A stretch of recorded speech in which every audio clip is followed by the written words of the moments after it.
T minus 50 seconds.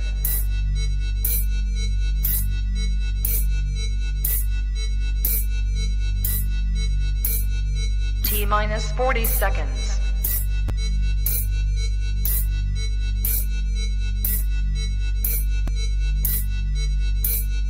T minus 30 seconds.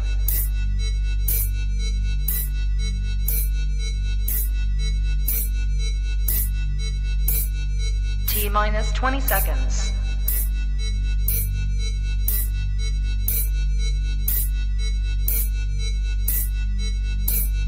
Ten, 9, 8, 7, 6, 5, 4, 3, 2, 1, 0.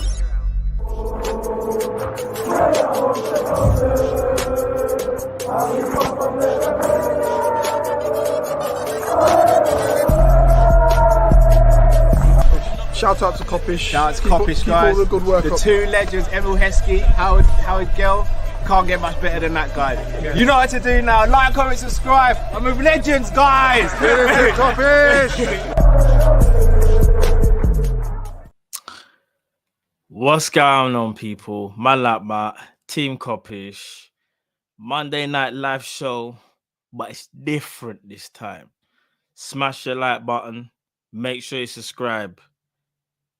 We're at a crisis right now. Big up Drift, big up Cal. Unfortunately, they can't make it today. It's just me today, people. But don't worry, I've got a show for you lot.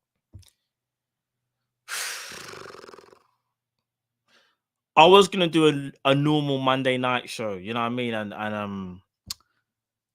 chop it up with a few people. But I said, you know what? Nah, we need to have an intervention for Liverpool. We're gonna chop it up tonight, people. We're gonna have a call-in show. That's right. So man like might take over. We're doing a call-in. I don't care. We got things to talk about. There's a lot to talk about today, people. It's gonna be slightly different though from Friday. It's not gonna be a thing where we just speak about whatever. It's gonna be strictly Liverpool. I'm gonna stick around for probably till about 10:15, something like that. So I should be able to get quite a few of you guys in. So yeah, man, big up everybody that's joined. We're just gonna be talking, but everyone's gonna be venting. I need to vent. The reason why I wanted to do a show like this, I need to vent with you guys, innit? I need you guys to talk to me. I need to talk to you. That's how we move today, people. Do you get what I'm saying? So I'm gonna send a link in a bit, but I just wanted to see how you guys are feeling. Let me read out a few of the comments as well to see what you guys are saying. Kay just says it's not looking good, bruv. It's not, bro. Daniel J says we move. Kay says also we ain't serious. Keegan says Squidly. We're moving like Squidly for real. We're moving like Squidly. Take your time, Squidly. Me a ride bike and you ride bicycle and you lead me. Watch your roach gully corner. Watch roach gully corner. Squidly. Squidly. Fully salt, your pussy clot in a ear. Too enough, man. Oh, Squidly. Squidly. You alright? Where the bicycle? Oh, we're moving like Squidly, bro. Yo, we're moving like Squidly. Jamal, big up Jamal said, Liverpool, can you do something for me? I know, Squidly.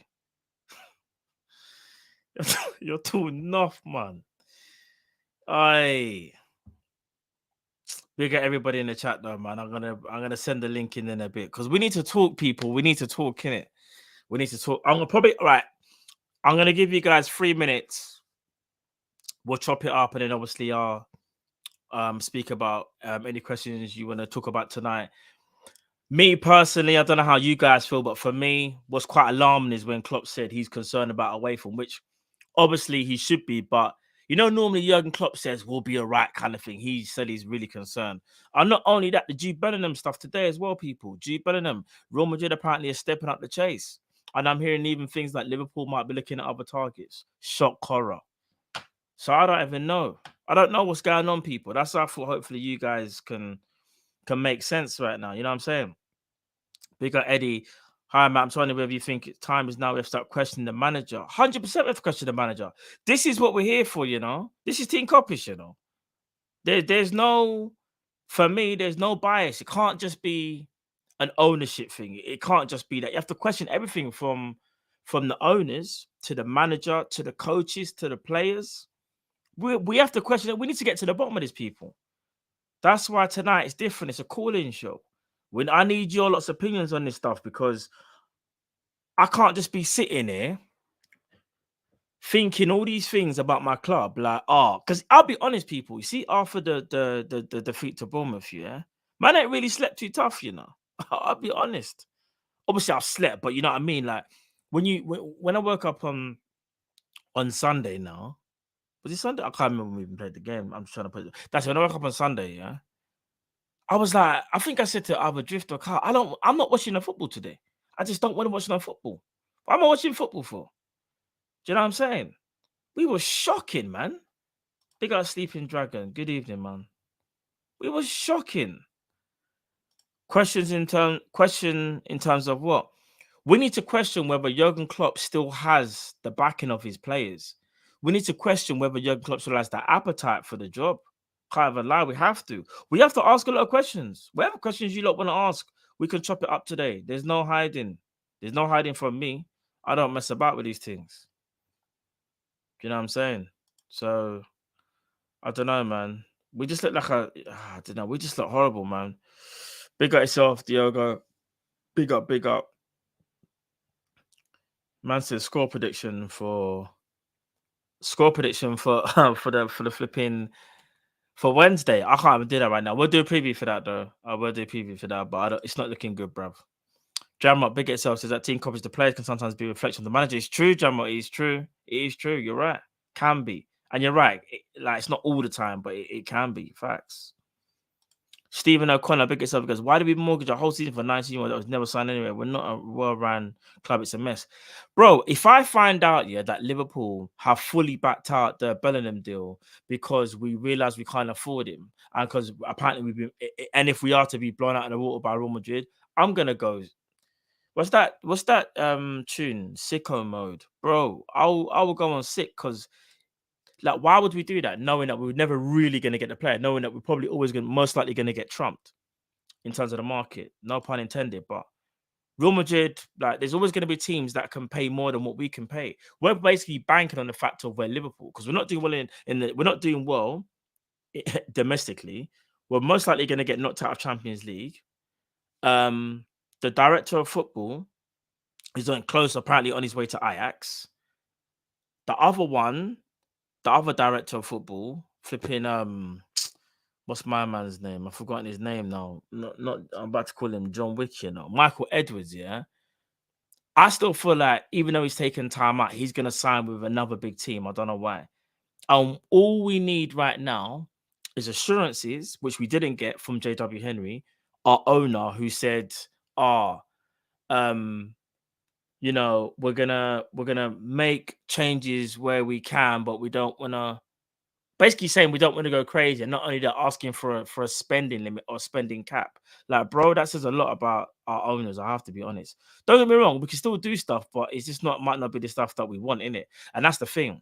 I think we're at a time where we need, if the manager says he needs a backup or someone to play to compete with Salah. Let's never say backup, compete. We got to get that person. If we got to get a top quality centre back, we got to get top quality centre back. It can't be the manager has to abide by this strict rule book and there's hardly any wiggle room. It's just not going to work. We won't get nowhere. It's that simple. And we will be a laughing stock if we don't get Jude Bellingham facts. Do you know what I mean? Big up Jamrock. He goes, at Team Kopish, Matt, I wouldn't pay too much attention to the news out of Spain. Just last month, said Spanish newspaper said Madrid can't go over 100 million and that they can't compete with the Premier League team. That is true, Jammer. That's true. But do you know what it is, though, Jammer? Because we're so up and down in terms of our form and how we're trying to show ourselves to Drew, so to speak, that we can be a team that he can be successful with. The more and more it goes on, the more and more you worry that someone else is going to get him. And I do think, like, we were always a slight outsider anyway when you consider teams like even like Chelsea that can probably just put the money there, but I don't know whether Jews want to go there. You can't even rule out Man United, especially if they got new owners. Man City, obviously, Real Madrid. So I don't know, man. We just got to hope that Bellingham does choose us, and it's because of the love for Liverpool Football Club itself, and maybe he wants to kind of build something, and he be kind of the leader of that pack. So I know what you lot will say. You lot will say, "Why would Jude sign if he's not going to have a crime partner?" I'm rightly so, but maybe if Jude does get assurances that over the how many years players will join him and help him get to where he needs to go, then you never know. Jude might sign. So. But yeah, man, big up everybody in the chat. Love to you all, man. Enough love to you all, man. Big up Jade Activist. Yeah, Jay says, I saw sources say Jude isn't making a choice till after the international break. I did see that as well, Jude. I did see that as well. Big up yourself, John Conway as well. Big up, bro. I'm blessed, man. How are you, brother? I hope you're blessed, man. Jamal says, question, Matt, not to be actually, but should Mo be our first choice penalty taker? Do you know what's so funny, Jamal? Funny you say that, yeah? Before Mo even took the penalty, I think Milner was on the pitch, and I remember saying to Cal, I was like, bro, Milner should take this, And the thing is, I've always thought Milner's a better penalty taker anyway. I know apparently though Salah is the number one. But I'll be honest though, if I'm the captain, I know it might, the thing is you don't want to be disrespectful to Salah, but if I'm the captain, yeah, and you know how important his penalty is, you kind of have to go with your gut who you think the best penalty taker is. And I know it might upset Salah in the long run, but I don't know. Like I probably would have let Milner take it because I think Milner's a better penalty taker than Salah. I have to keep it a buck. As great as Salah is, by the way. Big up Sultan, but Juba cost us the whole budget, in my opinion. If we go cheaper, midfielder than Kone, Garte, Madders, etc., we need a defender and also a backup right back because Ramsey a hologram. No, I hear you, bro. But we've also got hope as well that we get the money as well from the owners to do what we need to do. That's what I'm saying about if we've only got money for Jude Bellingham, it don't make sense just to go and get Jude Bellingham. It really doesn't. Like, say we've got 150 mil to spend for the whole summer. You got to use that sparingly, unfortunately. Do you know what I mean? You got to try and get 3 players with that. You could probably go and get a Kone and Matthias Nunes and a really good defender as well. Like, we can even get Thing and a free, Edson Ndicka, maybe. So, you know what I'm saying? Bajan TV, I think Kopish, Matt Millie has not missed a penalty since May 7th, 2017. That is crazy, bro. That's what I'm saying. Rotted. Bro, that's nearly, 6 years? Bro. Big up Bajan TV. That's nearly 6 years, bro. But yeah, man, that's mad. That is mad. That is crazy. I don't know, man. I'm just really annoyed about flipping. I'm sure obviously you guys are as well, innit? Obviously, I'm just, yeah, man. I'm still seething about the result, and I don't want us to be reactionary. The link is, I've just put the link in the chat as well, people. I don't want to be reactionary, but when it's like you kind of just knew deep down after beating Man United, we had to calm down because we kind of deep down knew that unless we beat Bournemouth, we can't really say nothing, man. I don't know, man. It's just disappointing. It's just really disappointing, man, to just lose to Bournemouth. They were literally bottom of the league. We literally done nothing against them. We didn't even look like we were gonna do anything, really.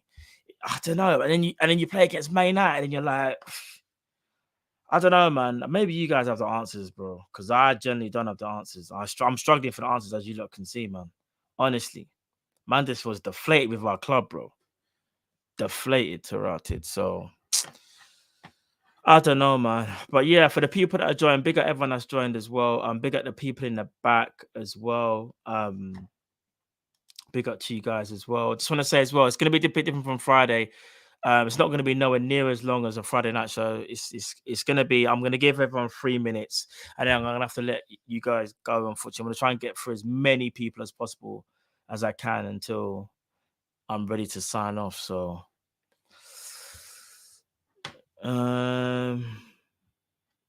right, people. I believe we got, the panel. Yeah, cool. Right. Let's start off with the one and only Jay. What's going on, bro? Me first? Okay. Yeah, bro, come on. I didn't know. How you doing, Matt? How you really feeling? Bro, I'll be honest. There's a reason why the Monday night show is not like how it normally is. I kid you not. Our team is so far from what it used to be that I don't know who we are. Do you know how mad that is to not know who your own team is? Because we can all sit here and say we're three midfielders away from challenging, we're two midfielders and a defender away from going back to where we are. But there's a part of me that feels like, is it deeper than that though? Is it like I'll ask you this, Jay? Does the manager still have the appetite and the will to win to take us through this next phase? Because you see, like how are you? I can see you watch Marvel stuff, Jay. Yeah, you're a Marvel fan, yeah. Yeah. Yeah, cool. There's phases, right? You know, like phase 3, phase 4, right? There's Yeah. phases. I feel like we've just finished whatever phase we're in, and we need to go to the next phase. But my worry, nothing's been cemented yet, but my worry is, does the manager have the appetite to take us to the next phase? Because he can sit here and say he does, but does he really? Is it a case of is it just the owners because the owners aren't giving him the money, or is it a case of the owners and also he's run out of ideas, Jay? Like literally, we've always kind of said he's not the most tactically astute manager. He's good, but not amazing. So that's what I'll ask you, bro. And I ain't even started the timer yet, so don't worry. So the way I'm thinking of it, I'm gonna keep using your analogy. Mm, This little mini good era that we had, I won't say the era, was like 5 years, right? yeah. That was phase one with the Avengers at the end. And the year we had no center backs was like the Thor the Dark World movies and all of that. No movies nobody really yeah. liked. Yeah. That's what we were, right? Yeah. I like Right that. I like now, we still playing the hits. We're in the Age of Ultron era. that. Age of Ultron, it's an all right movie. It had highs and lows. Yeah. And I think after this summer, we'll be heading into the phase where we lead into Infinity War and everything. I think Klopp can do it. He still Mm. has the passion for the club. You can see it when we beat Man United. I think we need to burn those away kits. Our form in those kits, shocking.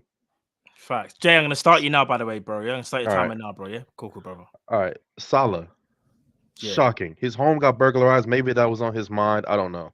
that's true. I did hear that. Uh, so maybe that was on his mind. Still not good enough. The midfield is not linking with our attackers, and that's why it looks like we're not scoring. We can't break down any low blocks. We we only want to use crosses. We don't ever want to try a through ball. We don't ever look like we're trying to get in behind unless it's a long pass from Robbo or Trent. And so we need. It's almost like, how do I put it? Henderson kind of has the right idea with the hoof balls, but he needs to stop that. Stop it. The midfield that Mm. we played against Bournemouth was too young. Philip Billing was just pushing everyone around because he's like 6'5", and I'm like, why are you a midfielder? And that's really what it comes down to. Away form is just not good enough. Maybe Klopp's idea was he wanted to kind of rest our guys for the Madrid game. Maybe that's Yeah. why he played the young guys, but I don't know. Performance is just not good enough. And I But don't does think it? Bobby and Yeah, Gakpo could play at the same time. They just can't. I agree. Does it worry you as well that like you go from 7-0 Man United to 1-0 Bournemouth? That's such a contrast, bro. Like such a contrast. It worries me because we can't get. This has been an issue since basically the end of last year. We can't get through low Mm. blocks. Remember the Spurs game last year? Yeah. I remember. Yeah. The only way we scored was because Diaz just made a phenomenal shot from outside the box. The Palace game was like that too earlier this season. The first Palace game. Let's not even talk about the second Palace game. That didn't even happen. Yeah. That didn't happen for real. And that's really what it comes down to. We can't get through low blocks. We can't get through those when we're going to struggle. Simple as that. We need our midfield to be able to push forward more. They're not doing it enough. They're sitting way too far back on our halfway line half the time. And it's just like, how are we supposed to get the ball to Salah, Nunez, or anybody if we're gonna do that? You know? Yeah. No, I hear you. All I was gonna say is this though, in regards to the low blocks, that's been an issue for a while now, and I'm surprised that Liverpool still haven't found a way. That's what worries me as well. That's because that's coaching. We need to find a way to spread teams out. Maybe we don't need to play the high line. Maybe it'll spread the teams out a little bit more. Because I mean, that's one way you can create space. It'll also probably make you a little more sound defensively, which we actually haven't been that bad defensively, but Virgil was shocking too. Oh my god. That's what I was gonna say, bro. Like Virgil van Dijk, bro. He can't. Probably the worst game of the season. If we actually did a sell bench start, Van Dijk would have to be benched. We'd have to find a replacement, in my opinion.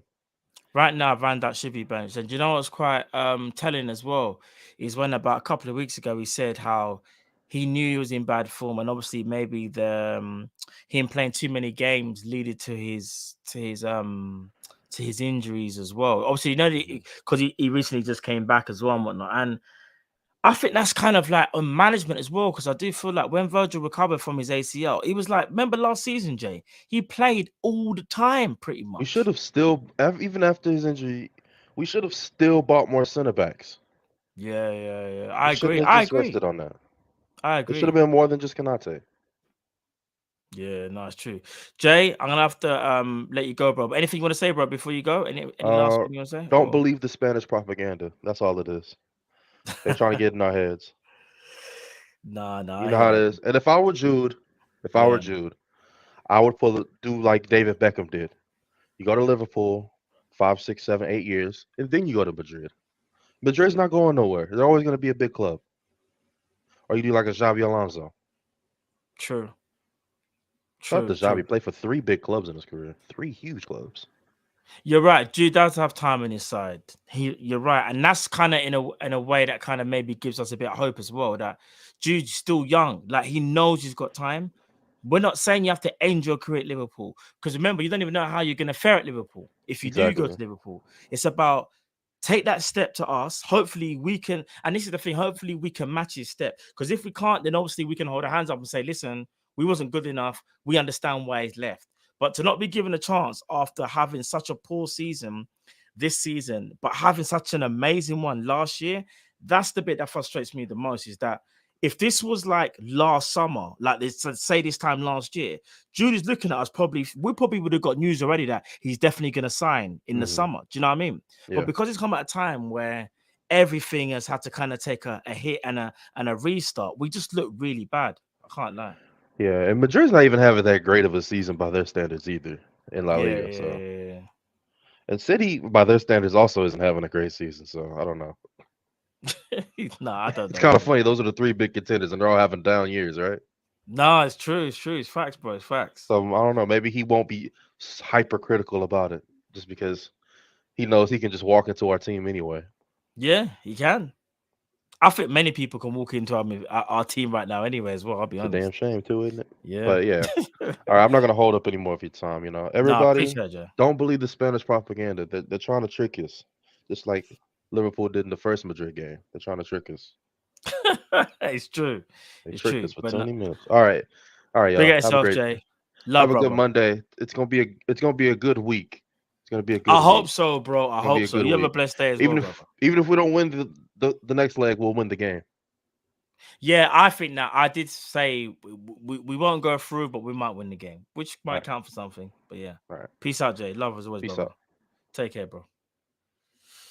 Big up, Jay, man. Just speaking facts, man. And again, like people, we just need to talk in it. All of us need to talk, all us Liverpool fans, because there's so much going on with our club. I just felt like today was the perfect day to talk about all this, man. Do you know what I mean? So we got a busy week ahead of us as well in terms of on Team Kop-Ish. Obviously, Wednesday, obviously we got the game, and then Thursday, panel show. Then Friday, we obviously got the main call-in show. Do you know what I mean? So, but yeah, man, big up to you guys as always. I'm gonna bring on the next caller. Let me see if he's available. Drew, you there? Drew, unmute if you're there. If not, I'm gonna bring in the next person. Oh, you are there, Drew. Cool. Let me bring on Drew. Yes, Drew, what's boss. going on? What you saying, bro? What's going on, bro? These times are hard, bro. These times are hard. Jesus, hey, we got another nightmare coming. You know what I mean, during the week. I don't. Ho- I know, bro. And do you know what? I've got a feeling that they're probably just gonna try to do like a little keep ball session. You know what I mean, just a little keep ball. Put the Modric and Kroos back in there because I think Kroos didn't play. Obviously, I mean, he didn't start last time, so Okay, probably gonna bring him back and just do a little keep ball. Probably just draw us in, hit us on the counter of Vinicius. You can see it Rodrigo. already, innit? You can see it already. Yeah, And we're gonna it play the makes- high line. You know it what I mean? We're makes gonna sense, man. It makes sense, like, innit? like surely, like I don't know, man. It worries me that as great as we can be, we sometimes only have one way of playing. Like one way of playing. Yeah. That's high line, high octane football. Yeah. Do you get what I'm saying?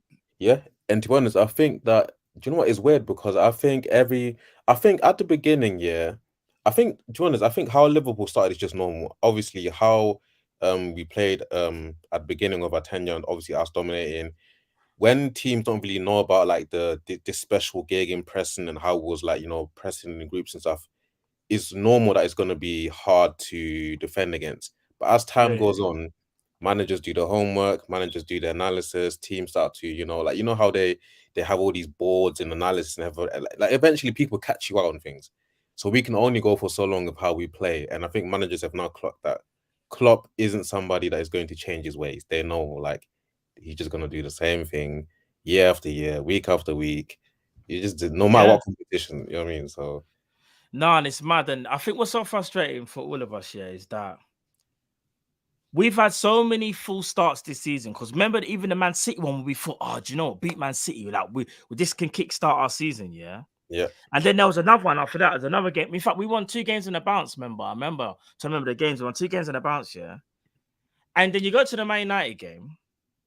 And before a ball was kicked, we were thinking, oh, if we get a win, this will be a massive win, kickstart our season again, yeah? I remember these times, we're not even thinking 3-0. We're not thinking 4 or 5. We're just thinking, oh, if it's a scrappy 1-0. Yeah, let's just get a 1-0. Yeah? We destroyed them 7-0.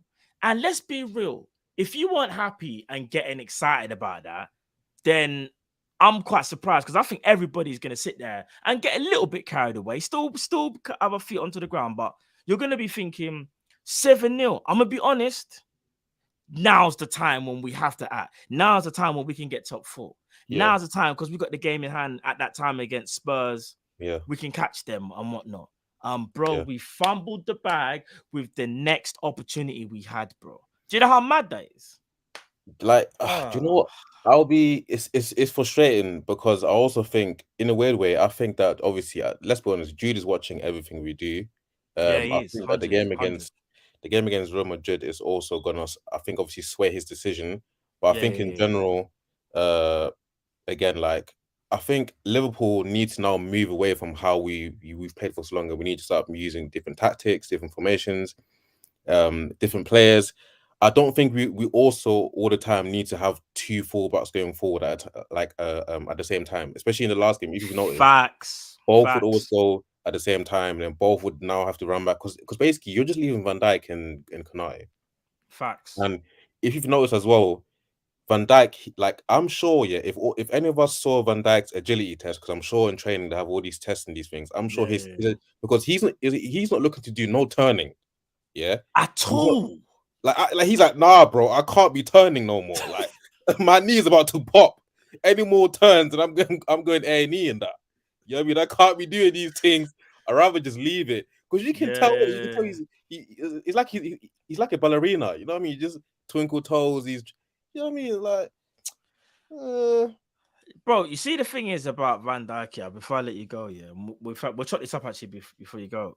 The thing with Van Dijk for me that worries me. Last season, he had a little bit in different form, and then I remember he kind of got back close to his best, yeah. But I remember he still felt like there were games when he had that moment in him, and I remember Jiffy keeps saying he's not engaging. It's true that he's not engaging, yeah. And I just thought, you know what? He's had to adapt a little bit more because he knows what his knee can and can't do now because he's had that career-threatening injury. Yeah. My worry is though, and I think I said it, and I don't know if I was being reactionary, but I thought about it and I said, you know what? Nah, I still feel the same way. I'm genuinely worried that we won't see Virgil go back to 1819/1920 Virgil. Yeah. I'm not trying to say he's still not amazing. I'm not trying to say he can't be great in games, but I don't think he can do that like back in the day where, I don't know, Premier League, 38 games in the calendar, man's a 9 out of 10 every game. I don't think he can do that anymore. Yeah. And the age as well has caught with him as well. Exactly. And do you know what, Matt? That's what I've been saying on like also other panels as well. I've been saying that literally Liverpool's way is like Liverpool's way is not a technical way of playing. So our way is actually kind of about aging players, and most of our players are going to get injured a lot more. So let's just say if somebody's 25, if somebody goes to Liverpool at 25 and you play and train with us for a whole year, you're technically about 27. Facts. Because of how we do things. So you're naturally going to age more. Our playing style is gonna get everybody more. Like I'm so surprised because I feel like our playing style should actually give players in training like more rest in terms of cool guys, because of how we play. You guys maybe we only do one session, because I think Liverpool do double sessions. I'm not sure. I think they do two. Sometimes they do double sessions, but I think that's more to do with pre-season training. I think when it comes to normal training, as far no, they might do, because do you know what? Some clubs do the morning session and the afternoon session, you know. Yeah, but what I'm saying is that no other club does plays like how we do, so intense. So I'm saying if you're gonna go so intense, they need to give players more. Like if you're going to play them all the time, you need to give them rest some way somehow. Do you get what I mean? And I think as well, I think Virgil, how he is now going forward, I do agree with you. I don't think it's going to go back to how he was. I think Virgil needs to maybe now play in the back three to where he has more protection, because I don't think you can play him in the back two with how he is anymore. I think now he needs to expose. You mean in terms of the way how we play, so to speak? Yeah, because if that was Sterling, because remember the player that was 1-on-1 with Virgil, and you see how Virgil was, F this guy, let me just leave him, let me just let him go, and he just left him, and then Virgil stopped running. Like when Bellingham, whatever that guy is, that tall guy scored that goal. If that was Sterling and that was like 2-3 years ago, Van Dijk would have had him. Van Dijk is not letting him go, fam. He's gonna turn. He's gonna be like, cool, bro, do your thing. If you want to be twisting, I'm gonna twist with you. But now Virgil's like, nah. Can't be bothered, didn't it? Nah, this is long there. Bro, do you know what got me more mad? Yeah, when I saw the clip, when he let the guy go, you know he had to go at Robbo, or he kind of said, "Robbo, get him." It's like, bro, what do you mean? You can't do that. It don't make no sense. You know what? It's like when Henderson is shouting at somebody, but you would think, Henderson, you're like, bro, you've been a 5 today, but you're telling everyone to go. Yeah, and that's enough. That's enough. That's enough. That's a separate issue.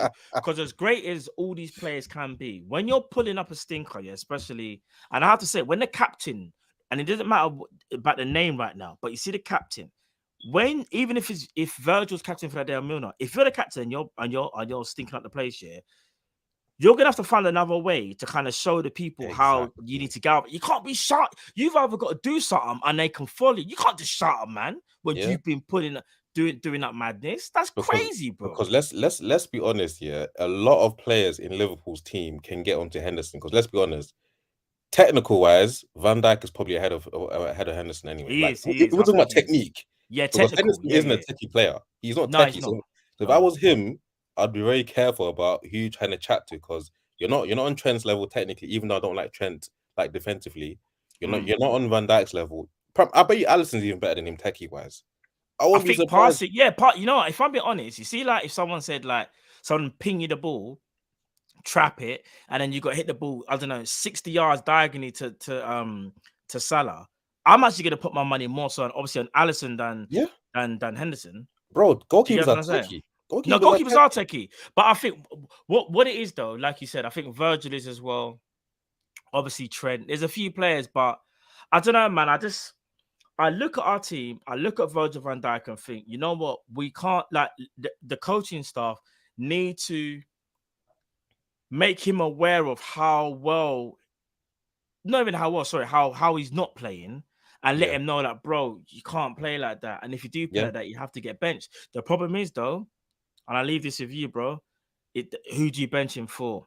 We're not going to chop it up now, but I'll just let you think about that because for me personally, that's another issue. That's another question that'll take them 20 minutes because that's a summer thing that's where fine, you have to address, and you know what I'm saying? Because there's Joe Gomez / they're calling him Ice Spice. Bro, there's bad going on in that club right now. There's bad problems. Hey Matt, before I go, do you know what's crazy? The last game, Yeah. obviously before the Bournemouth game, I think it was literally the day before.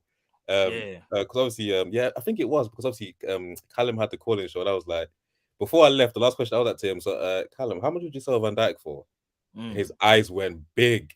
He was like, "What type of question is this?" And then the next day we lost, and then Van Dijk is in the headlines for doing a madness. And then I was like, I think I came back the next day, and I was like, "Yo, Callum, are you sure?" Callum said 150. I was like, "Callum, are you sure?" He just been We're not getting 150 for VVD. You know? We're not. Prime VVD, we would have got that, but not anymore, fam. Yeah, but anyways, guys, hey, Bossman, thanks for having me, man. Nah, come on, bro. Always, brother. Always. But have a blessed day, bro. Trust me. Too, have a boss. blessed evening as well, brother. Take care, brother. Cool. Big up Drew, man. As I said, people, we're just chopping it up tonight, man. I just wanted to speak to you guys, man, and just see what you guys are saying, car. It's kind of mad right now. It's kind of mad, personally. It's kind of mad. Right, let me get on. Hold on, people. Let me just quickly do something. Give me 1 second. Give me 1 sec, people. But let me know what you think about what he was saying, Carl. I agree with a lot of what he's saying about Van Dijk, and I'll be honest. Be genuinely honest. Van Dijk for me, I don't know, man, just not really the same player kind of thing as he used to be, innit? He's not really. Just put this there. So people give me 1 second, just sorting out something in the background. You get me? But yeah, all right, people. Klopp singing. What's this? Matty, you on your ones? I'm not even on my ones. I've got the people then with me. You know, it's not like that. But in terms of Cow and Drift, they can't make it today. But in terms of, you know what I mean, you lot are my support today. You lot are my brothers today and sisters. So to be fair, you always are. Let me just keep it $1.50. But let me bring in the next caller. You know who he is. He's a very infamous person from Friday night. The one and only Chris Angel. Chris. What's up? I was listening to some. Chris, you're not. Chris, you're not. Chris, you're not a serious guy, you know.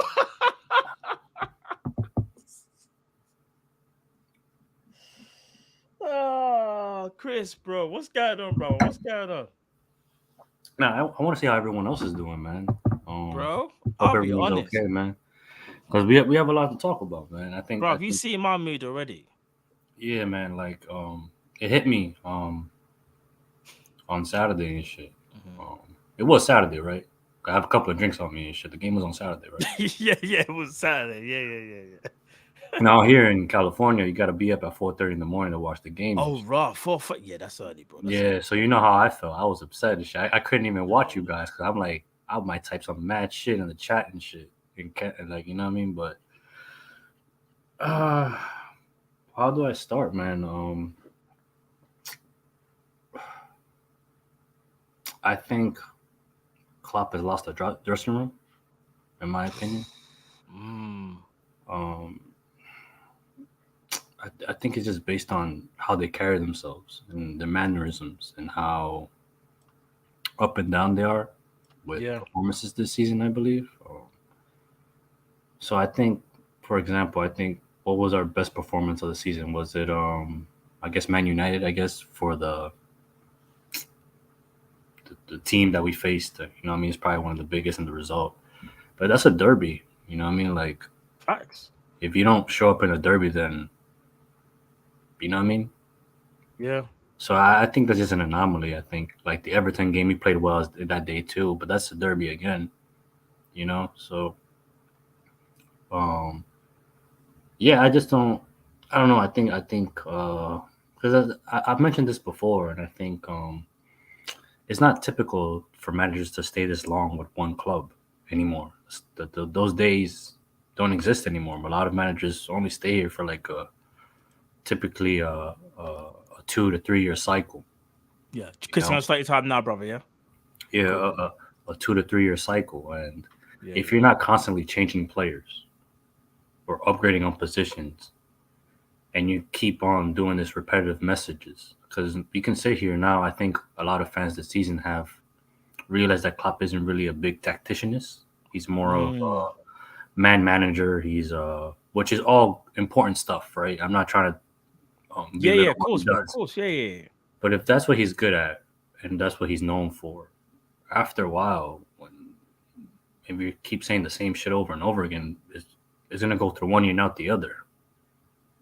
You know what I mean? And I think that's why you need a strong number two to balance you out in a way. And that's why I think people have a lot of hate for Pep Lindis, I guess, in a way, which is understandable. But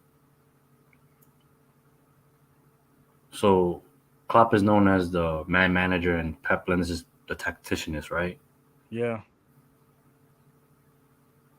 And rightly so. Pep Lindis has gotten his criticism this year, but when we win, he doesn't get his credit. Pep Lindis doesn't get credit. It's all Klopp. Bro, when we won the two out of 4 trophies, he was our coach. That's what I'm saying. So it's like I understand, like, and I think the uncertainty of the summer, uncertainty of the funds, uncertainty of certain players and the manager has got us trying to find who to blame.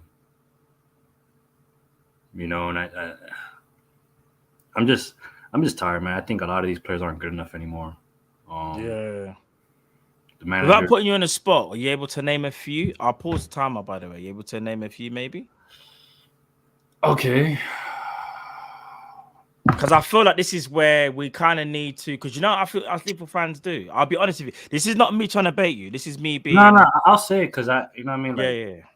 You don't have to. I'm just saying, because in my opinion, I can say one already. I'll say like me personally, who I think is actually done, yeah. I'll be honest with you. I think Fabinho's probably done, you know. I have to keep that back. I think he's done. I was going to say that, but I want to, because I think there has to be an explanation into why, because I don't want people to come on here and say, yeah. Well, why is he trash? And I think, partially has to do with one, I think Jurgen Klopp overusing him, and two, FSG not investing into cover. Right? So the guy's legs are done. Done, bro.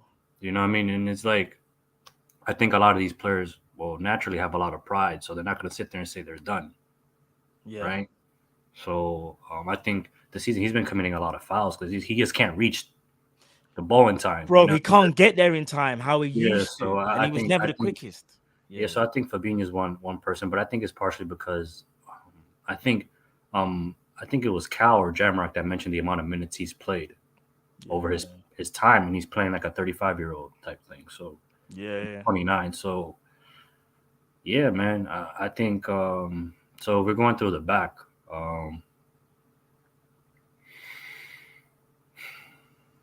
Okay, I think all right. So because of Saturday's game, I'm kind of reactionary. I'm open to selling Van Dijk. No, I know. I hear you. I'll say to you, try your heart. All right, this is the thing, though. This is what I didn't want you to do. I don't want you to be reactionary because I'm trying not to be reactionary as well. It's hard not to when you consider how when you go from beating Man United 7-0 to losing to Bournemouth. But just like for the past year, not even necessarily who needs to go. Who are you concerned? Our current midfield. Let me rephrase it. Who are you really concerned about, shall I say, in our team? Really, really concerned about? Because I think maybe doing the whole get rid of right now when the season's not done is a bit unfair. But who are you really concerned about? All right, so I'm concerned. I don't want to sell, though, but I'm concerned about Van Dijk. Just concerned. Yeah. I'm concerned about Van Dijk. I would sell Fabinho. Yeah. I would sell Henderson. I would concern/sell Thiago because of his age and his injuries, and he's a year left. I know that. I met Thiago, bro. I know. I understand why people wouldn't, but you gotta look at his age. But I hear what you mean, though. Availability is the best ability, my guy. Agreed. You know what I mean? Facts. On the front line, I would sell Jota. I know a lot of people are not a fan of that. Would you but I sell would. Jota? Yeah, I would. But Yeah, what, why is that? Just because you're injuries. thinking? Okay. Just injuries. I don't doubt his ability. I think he's a talented goal scoring player. Like, I'm not taking that away from you, but he gets a lot. Like, since he's been here, injuries. He hasn't. Damn. I It's know what you're true, saying right? though. It's just He injuries, is, and then he misses a lot of games. Diaz is my guy. You know, that's my Fellow brethren, countryman. whatever, Yeah. my countryman. But we have to see how he plays out. Agreed. You have to Comes see back. what happens when he comes. When he Yeah, comes so back. that's something I'm concerned about. And then honestly, I'm not against selling Salah if it came down to it. I think as fans, we all want change, right? But then we're like, you want change, but you're not willing to let players go. It doesn't make sense to me. You know what I mean? So that's just that. I don't know. I'm just fed up, man. I think some of these players aren't good enough. I think some of the tactics aren't good enough anymore. I think the players aren't retaining the information. I think, and it's like they keep persisting on this highline. This highline's not working. It hasn't worked, and they're still consistent in playing it. I think what I noticed too in the Bournemouth game, I think Konate is going to end up getting injured again. Like, the amount of space he was like, I don't know if people saw the game or saw it differently, but the amount of space he was trying to cover Trent, he was trying to cover Van Dijk and running back and forth. That's an injury waiting to happen, and then we'll sit there and say, well, he's injury prone. You know what I mean? So, yeah, man, I don't know. And then I don't know if I'm so we all agree that we need new owners, right? And we need you know what I mean? But I think Klopp is in bed with these people, man. You know what I mean? I think Klopp is massaging John Henry's feet in the bed with him and shit. You know what I mean? Like, and it's like, hear me out, right? He signed he signed a new contract, right? Yeah. And I'm sorry, man. I've signed contracts before in my life. You know what I mean? I joined the military knowing what the fuck I was doing, like what I was going to get type shit. You know what I mean? So if he didn't ask the questions of what is the future plans, what's my funds, what's the plan going forward, if he didn't ask those questions and he signed a contract, he's an idiot. He's an idiot. I'm sorry. And he is. And then if he did a handshake deal, like a shake, like, oh yeah, handshake, nothing written down, he's an idiot as well. Yeah. You know what I mean? Like, I'm just tired of. I'm sorry. I'm just tired. I'm just tired of like, Klopp can't get blamed. And like, it's like every like it's every day. Like you go on Twitter, bro, it's FSG out, which is rightly so. But it's like they're only to blame for everything, bro. Yeah. Do you know what it is, bro? I'm glad you're being honest because it's tiring. Do you know what? I really appreciate your honesty, bro. Like, because here's the thing, like, I think there's been too many times us as fans, because we're very protective as fans, rightly so, because of our club and how the morals that we have at a club. Not only that, the manager that's won us all of our trophies, like we always kind of feel indebted to him, so to speak. Not like in full indebted, but like I understand that, because in my lifetime I never would have thought we would win a Premier League, bro. This is what I'm saying. So I understand the love, but it's like we're in a crisis, bro, and you have to sit back, take the emotion to the side, analyze the situation. Facts. That's what I was gonna. And that's why I said, do I make sense when I said he's an idiot if he signed that contract without asking the questions, bro? Without having he's an idiot, bro. He's an idiot if he shook the owner's hand saying, "Oh yeah, you're gonna have all this money in the summer" as a handshake deal and assume you're gonna get it without it in fucking writing. This is why I think Harry Kane's a fucking idiot as well. Facts, he is, bro. No, he is. He's an idiot as well. And sorry. I know idiot could be interpreted like a really bad thing. But that's the only what I know. I fucking know what to say. You know what I mean? But it's like, come on, man. Like these, like, and you sit there, bro, for 90 minutes. He sits down, bro, gets up, smiles when we fucking concede a goal. You know what I mean? Like, the only thing I will say, Chris, to me, it's all about mannerisms, bro. Like I hear you, bro. How you carry yourself, bro. Like, it's just some people laugh. You know when some people laugh when they're nervous or like really angry, like, you know, like I don't like it, but you know, like say like I don't know. Say we're in an altercation, like I don't know. Say we've gone out or something, yeah, Chris. Me and you together, yeah, and like we're wherever we are, and then we get into an altercation with some other people. You know how some people, like you might be like very stern faced, whatever. Like you're like, no, man, we're gonna have to deal with these guys or whatever, yeah. But you might see me just be like, these guys, you know. No, but that's some psychopath. You know, that man, no, perfect shit though, man. no, no, but you know what I'm trying to say. No, but I get it. I get what you're saying. Yeah, it's like demeanor, isn't it? Like everyone's demeanor and like how they react to things is different. And I do feel, and I'm not backing Klopp, by the way. I'm just saying he's done it for so long. It makes me wonder now when these awkward things happen, like Liverpool could see the goal, bro. Do you know how many times you see Klopp just do this? He almost like this is flipping, and bro. And this is effing unbelievable. But he doesn't really smile. He's like smiling out of anger, if that makes sense. And I'm correct too, man. I don't know if I'm correct or not, but the only player he yells at is Fabinho, bro. That's why I feel like it. Am I right? I don't know. I don't know if the coverage over there in England. It smiles. I don't know if the coverage is different in England or something. No, bro. I've seen but it a lot. Out here in the States, all I see him is yelling at Fabinho, bro. I don't hear him yelling at no one. They go back and forth. Or Fabinho, shall I say, just does this. No, bro. I'm just at this point. It's like, what's the direction, bro? You know. Oh, just to ask you a quick question. Do we have a recruiting team? Do you feel like we have a recruiting team? If I'm being honest, our recruiting team is Klopp and Linders. And the scouts that we hear of every now and again, like Dave Fallows and whoever, like yeah. So apparently, Dave Fallows is being lined up for the sporting director role. And you know what? Are you surprised? I'm not surprised. I'm not surprised. It should be an external, not an internal thing. Because I think one of the things all Liverpool fans can see is that as much as we've had good signings, there's signings that we haven't capitalized on and allowed to go to other teams. And it makes me wonder, people like Michael Edwards and whatnot, and the team that he potentially had before, had a bit more of an input than what they do now. Or obviously they've gone now, but you can kind of see Klopp has built like a very stronghold type team. And I'll be honest with you, he needs to be challenged because even though he's a great manager and he's a great man manager, you also can't be the best scout, the best negotiator. You can't be the best at everything. The game is too modern now, man, to do one job. It's bro, look up into Wenger. Look up into Wenger. And honestly, in a way, in a sad way, we're turning into that Arsene Wenger. Yeah. That Arsene Wenger, that Arsenal way, where there's no structure, there's no direction of where we're going. You know, what kind of pissed me off was the fact of we sat here, rightly so, we laughed at Martinez for Salah turning him up and shit. It was hilarious, bro. Yeah, of course, bro. But what Van Dijk did on Saturday is worse than what Martinez did. He gave up, bro. Yeah. No, you're right. Because even he's though supposed to be captain material, bro. I'm sorry, bro. Martinez was chasing shadow and looking elsewhere, but he never stopped running. I'm not forgiving, bro. Like I've had it with a lot of these players, and it is what it is. Thank you for your services. I appreciate it. Like, you know what I mean? But some of these players have to go, man.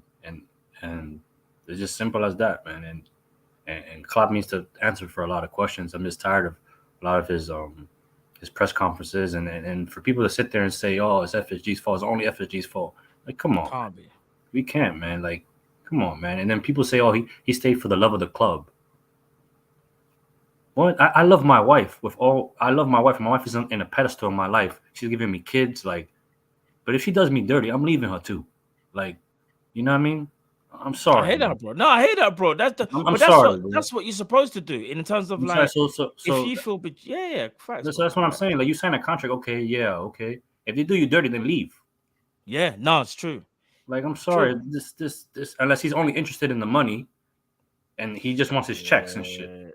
It can't be the money. We don't actually no. I was gonna say we don't pay enough, but that's the thing. That's the thing. I know you mean. You have to be able to look and like we only look at for Klopp is only heavenly. Klopp is heavenly, and we can't. There's only the right, like he's godly and stuff, and we can't think of him in the wrong way. And that to me is childish, man. Like, I've just had it. I just had it with these players. I've had it with the tactics. And you know the funny thing is, Matt, we'll win against Real Madrid because that's how weird our season is, and then we'll lose. Yeah, we'll beat Real Madrid. Yeah. Of course, bro. Of course, it'll be beat Real Madrid, and then remember, I think the first game back because we got the break, international break. I think was it's Man Man City, right? City. We'll lose to Man City most likely. Yeah, we'll lose to Man City. That's you're right. That's the way. But let me get out of here and shit. Sorry. No, I appreciate that, Chris, bro. No, love as always, brother. Come on, time now. and shit like that, but no, love as always, brother. And yeah, man, we'll catch up, brother. Yeah, right. Take care, bro. Big up, Chris, man. Like, there's so many things wrong with our club people, like I've been saying, and he's talking about his Klopp. One of his first points was as Klopp lost the dressing room, and it's starting to make me wonder as well. I don't know. He potentially might have with some players, and another key things he mentioned as well is like, has Klopp outstayed like his welcome, like in terms of how long he's been? Remember, Klopp came in 2015. We're in 2023 now, like going on like 8 years and whatnot. And I wouldn't say he's outstayed, but I wonder whether. This is the best way for me to say it. When Klopp joined us, we needed him so badly, and we needed him to implement his ideas and his methods and to try and get us back to where we used to be. He done that, was able to get us to where we needed to be. We maintained there for about 2 to 3 years, but now I'm wondering whether what we need right now is the same manager that we needed back in 2015. Do you get what I'm trying to say, people? Because that manager in 2015 has also gone through all the trials and tribulations that we've gone through as fans. That's losing out cup finals, players leaving on free contracts, money potentially not being available for him to go and get top targets. Just deep that for a second, people, because I think that's a valid argument to make as well. And remember, Chris isn't saying definitively, Klopp, he's he has to go, but he's asking those tough questions, and you have to, because we have to take our emotion out of it and just think of it as we are Liverpool fans first and foremost, and what's best for our club. Is it for Jurgen Klopp to continue what he's doing and hope that it gets better? Or is it a case of, I don't know, end of the season, Jurgen Klopp has to go in and we start afresh? I don't know, people. I don't know. It's just food for thought, innit? It's just food for thought. But yeah, let me bring on the next caller. He's the one and only Bajan Barnes. What's going on, brother? Oh, you're mute, bro. You're mute.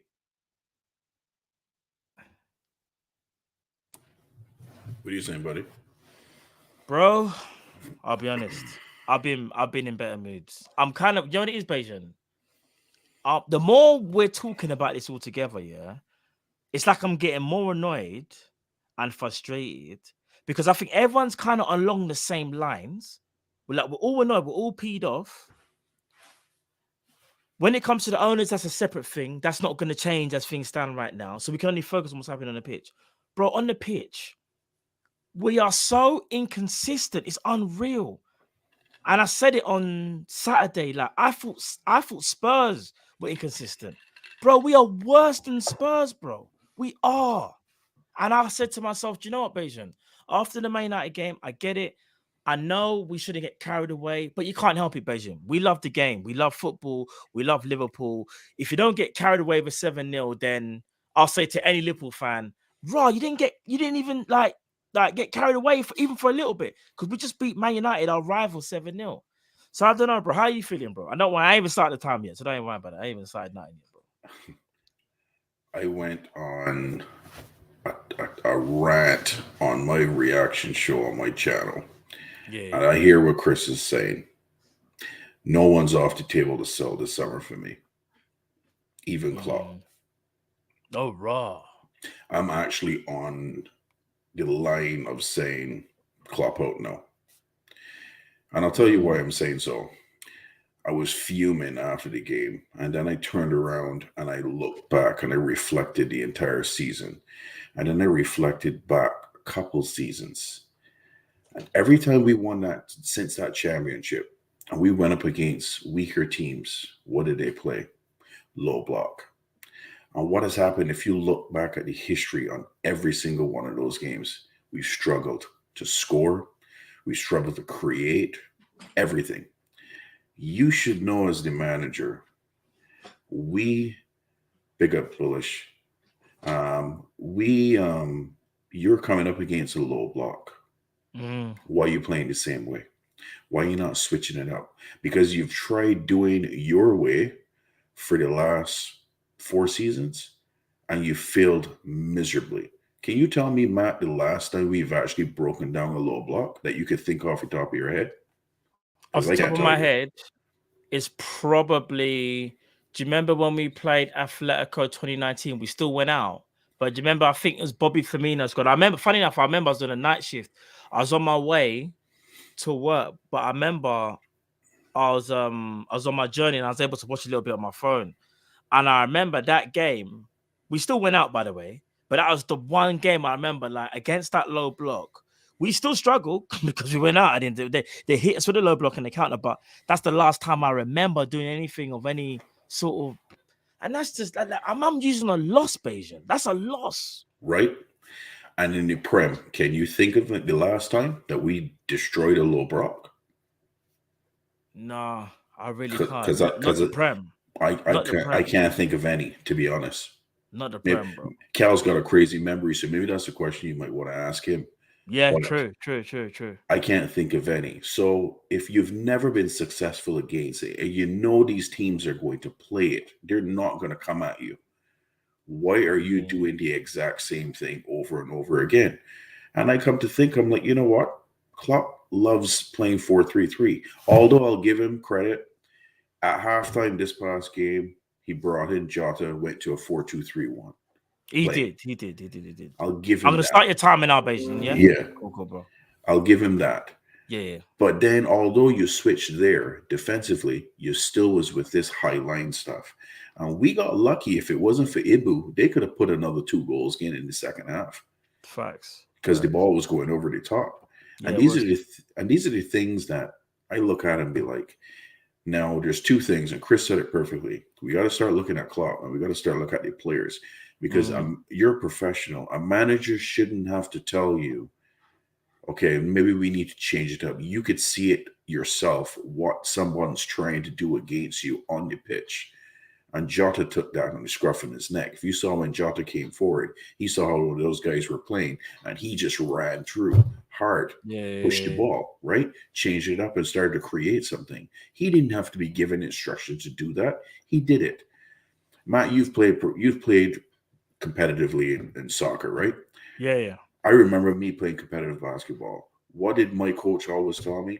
Basketball is 95% this. Mental, yeah. And 5% is skill.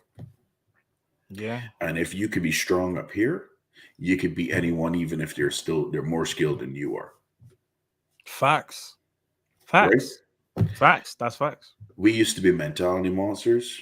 We're cookie monsters now, as far as I'm concerned. I did with a laugh.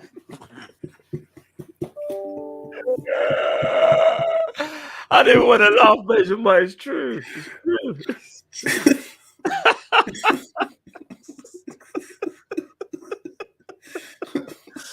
Bro, we are, you know. We are. We just are, bro. So I'm deflated. I'm not looking forward to the Madrid game. I don't even know if I want to watch it. I know I'm not doing a watch along, that's for sure. I'm too busy with work, so I'm not even bothering. But it's worrisome. It's worrisome. It really is. And we need to change a lot of people. And everyone, even Van Dijk. Van Dijk was, man. I gave him a -5 on my match rating. Huh? Salah did too. Yeah. I'm not surprised, bro. They were Virgil van Dijk. Here's the thing. I know Salah's bailed us out a few times, but his performance on a whole was poor. Virgil literally switched off and said, I can't be bothered. Yeah. I don't know about you, but that for me, that warrants an instant, you're getting benched. How can you literally, I can't be bothered, Robert, go and deal with it. Bro, if that's anybody else, we're going crazy, you know? Agreed. I was having a discussion with Rastacrab on my channel, and he was like, nah, you can't be so hard on Salah on the pen. I was like, bro, did you look at the pen again from like behind? Bro, Matt, it's like he hit that penalty like he had defenders in front of him. He was trying to curl the ball around the defenders to the top corner. I'm like, bro, why is the ball leaving your foot and it's outside the post and you expecting it to curl back in? Bro, what are you doing? I don't understand. That's what I thought. Bro, he bent, you know, like you said, it's almost like, no, do you know what I'd even say? I'll go one better. He took it like it was a free kick, like there was a wall, and it's a bend it round the wall into the top. I was like, hold on a minute, bro. You do realize you can side foot this. But do you know what it is about Salah though? Salah probably has to be, if we're being honest, yeah. When it comes to technique, he's an anomaly. And I'll tell you why he's an anomaly. Salah is the only player I know that can score the same goal against Man City, but on the next game run into defenders like he don't know how to control a football. He's an anomaly. His inconsistencies with it. This is just dribbling, by the way. Or I say technique is a bit weird at times. I'll be honest. Like, don't get me wrong. It's not like we're saying he hasn't got amazing technique. He does. We've seen some of the goals he scored. Remember, even with his right foot in the Champions League, that acute angle. We've seen Salah score some of the amazing. Remember, Man United right foot. But sometimes I look at Salah and think, bro, there's players that are like half the talent of you that can just like do better than what you just did. I don't understand what happened. I don't know, bro. I don't know. I'm fuming though, and I'll be honest. Everyone's on the Jude train. If we here in FSG, if we only be given 150 million, I'd rather not sign Jude, and I'd rather sign 3 other players for that same amount of money. And then if we've got some sales, we could bring in some other guys that are decent at the price range that we can get them at. Let's just call a spade a spade. Why go all in on one man who ain't gonna do nothing? Because if we only get Jude this summer, bro, we're struggling next year even more, bro. Because we're gonna have lack of squad depth as well. No, I agree, bro. Listen, before I let you go, this is who we are right now. You know what video I'm gonna play in it. Take your time, Squidly. Me a ride bike and you ride bicycle and you lead me. Watch your roach gully corner. Watch roach gully corner. Squidly. Squidly. Fully salt, you pussy clot in a year. Too enough, man. Squidly. Squidly. You alright? Where the bicycle? No, bro, we're not Liverpool anymore. We're just Squidly. I swear to you. Squidly FC. Squidly FC. That's what you can call us now. That's what we are, FC, bro. No, brother, listen. Love as always, brother. Appreciate you for sending me the video, bro. Later, bro. Later, bro. Take it easy, bro. Oh, my days. Big up Bajan Barnes. No, we're Squidly out here. We are genuinely Squidly. Squidly with a basket. Squidly. We're Squidly FC people. I kid you not. Man. We're in the mud. We're in the mud. We're in the mud. At least that made me laugh today. That's the first time I've laughed for time. I haven't laughed since that defeat, people. I kid you not. I haven't laughed since that defeat, man. I kid you not, man. But big up everyone in the chat again. Once again, everyone that's watching, smash that like button. Big up everyone backstage as well. Appreciate you guys waiting as well. I'm going to get you guys all on before we end the show, so don't worry about that as well. But yeah, man, love to you all, man. And yeah, let me bring in the next caller. It's the one and only United from Friday nights. He's on point, you know. And normally what he says, he hits the truth. Bruno. That performance against Bournemouth was dead. It was. It was an absolutely disgraceful performance. It was absolutely dead. Yeah. What in the name of garbage was that penalty from Salah? Instead of trying to score a flipping, like, you're not flipping John Onorisa. You're not flipping Steven Gerrard. What was that? Like, place in the corner. Okay, everyone misses penalties. Fair enough. Yeah. I said a few weeks ago, this reminds me of 14-15 season. Okay. And the way it's going, it looks like that's the way it's going right now. This smacks of 14-15 season right now, in a nutshell. And the other thing is this. Bruno, I'm going to start your timer now, brother, yeah? Yeah. Cool, bro. John W. Henry, I've said this 100 times. This guy has got to go. Enough is enough, right? Every single transfer window, it's the same excuse. We're not Dover. We're not Coventry City. We're not Plymouth Argyle. We're not Ealing United. We are Liverpool Football Club. Every time we need transfer funds for the transfer window, right? He sits there on his arse doing nothing while we're sat here suffering in pain, right? And Jurgen Klopp sitting here using the same flipping formation, the same tactics. Change the flipping formation. Scrap the high line, man. Get rid of it.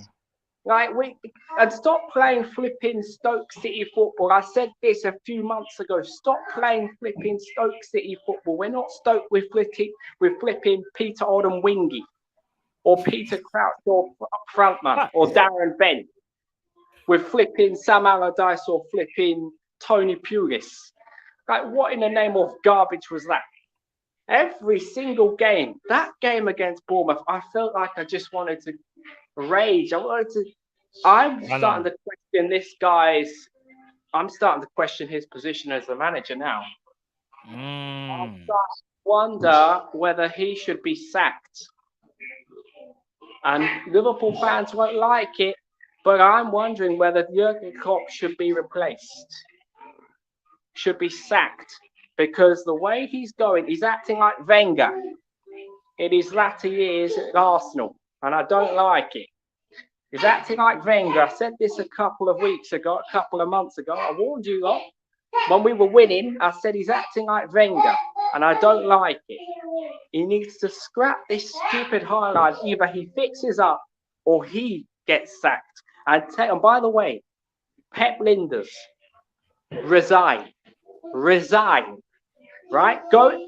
Hearing links that he's been linked with flipping Ajax. Take the job. I'll even buy you an aeroplane, and I'll aeroplane you all the way to Ajax myself, right? Because what your job is to make sure you analyze the opposition and find tactics to beat the opposition, not sitting here acting like you're the manager. Sick of these pathetic excuses.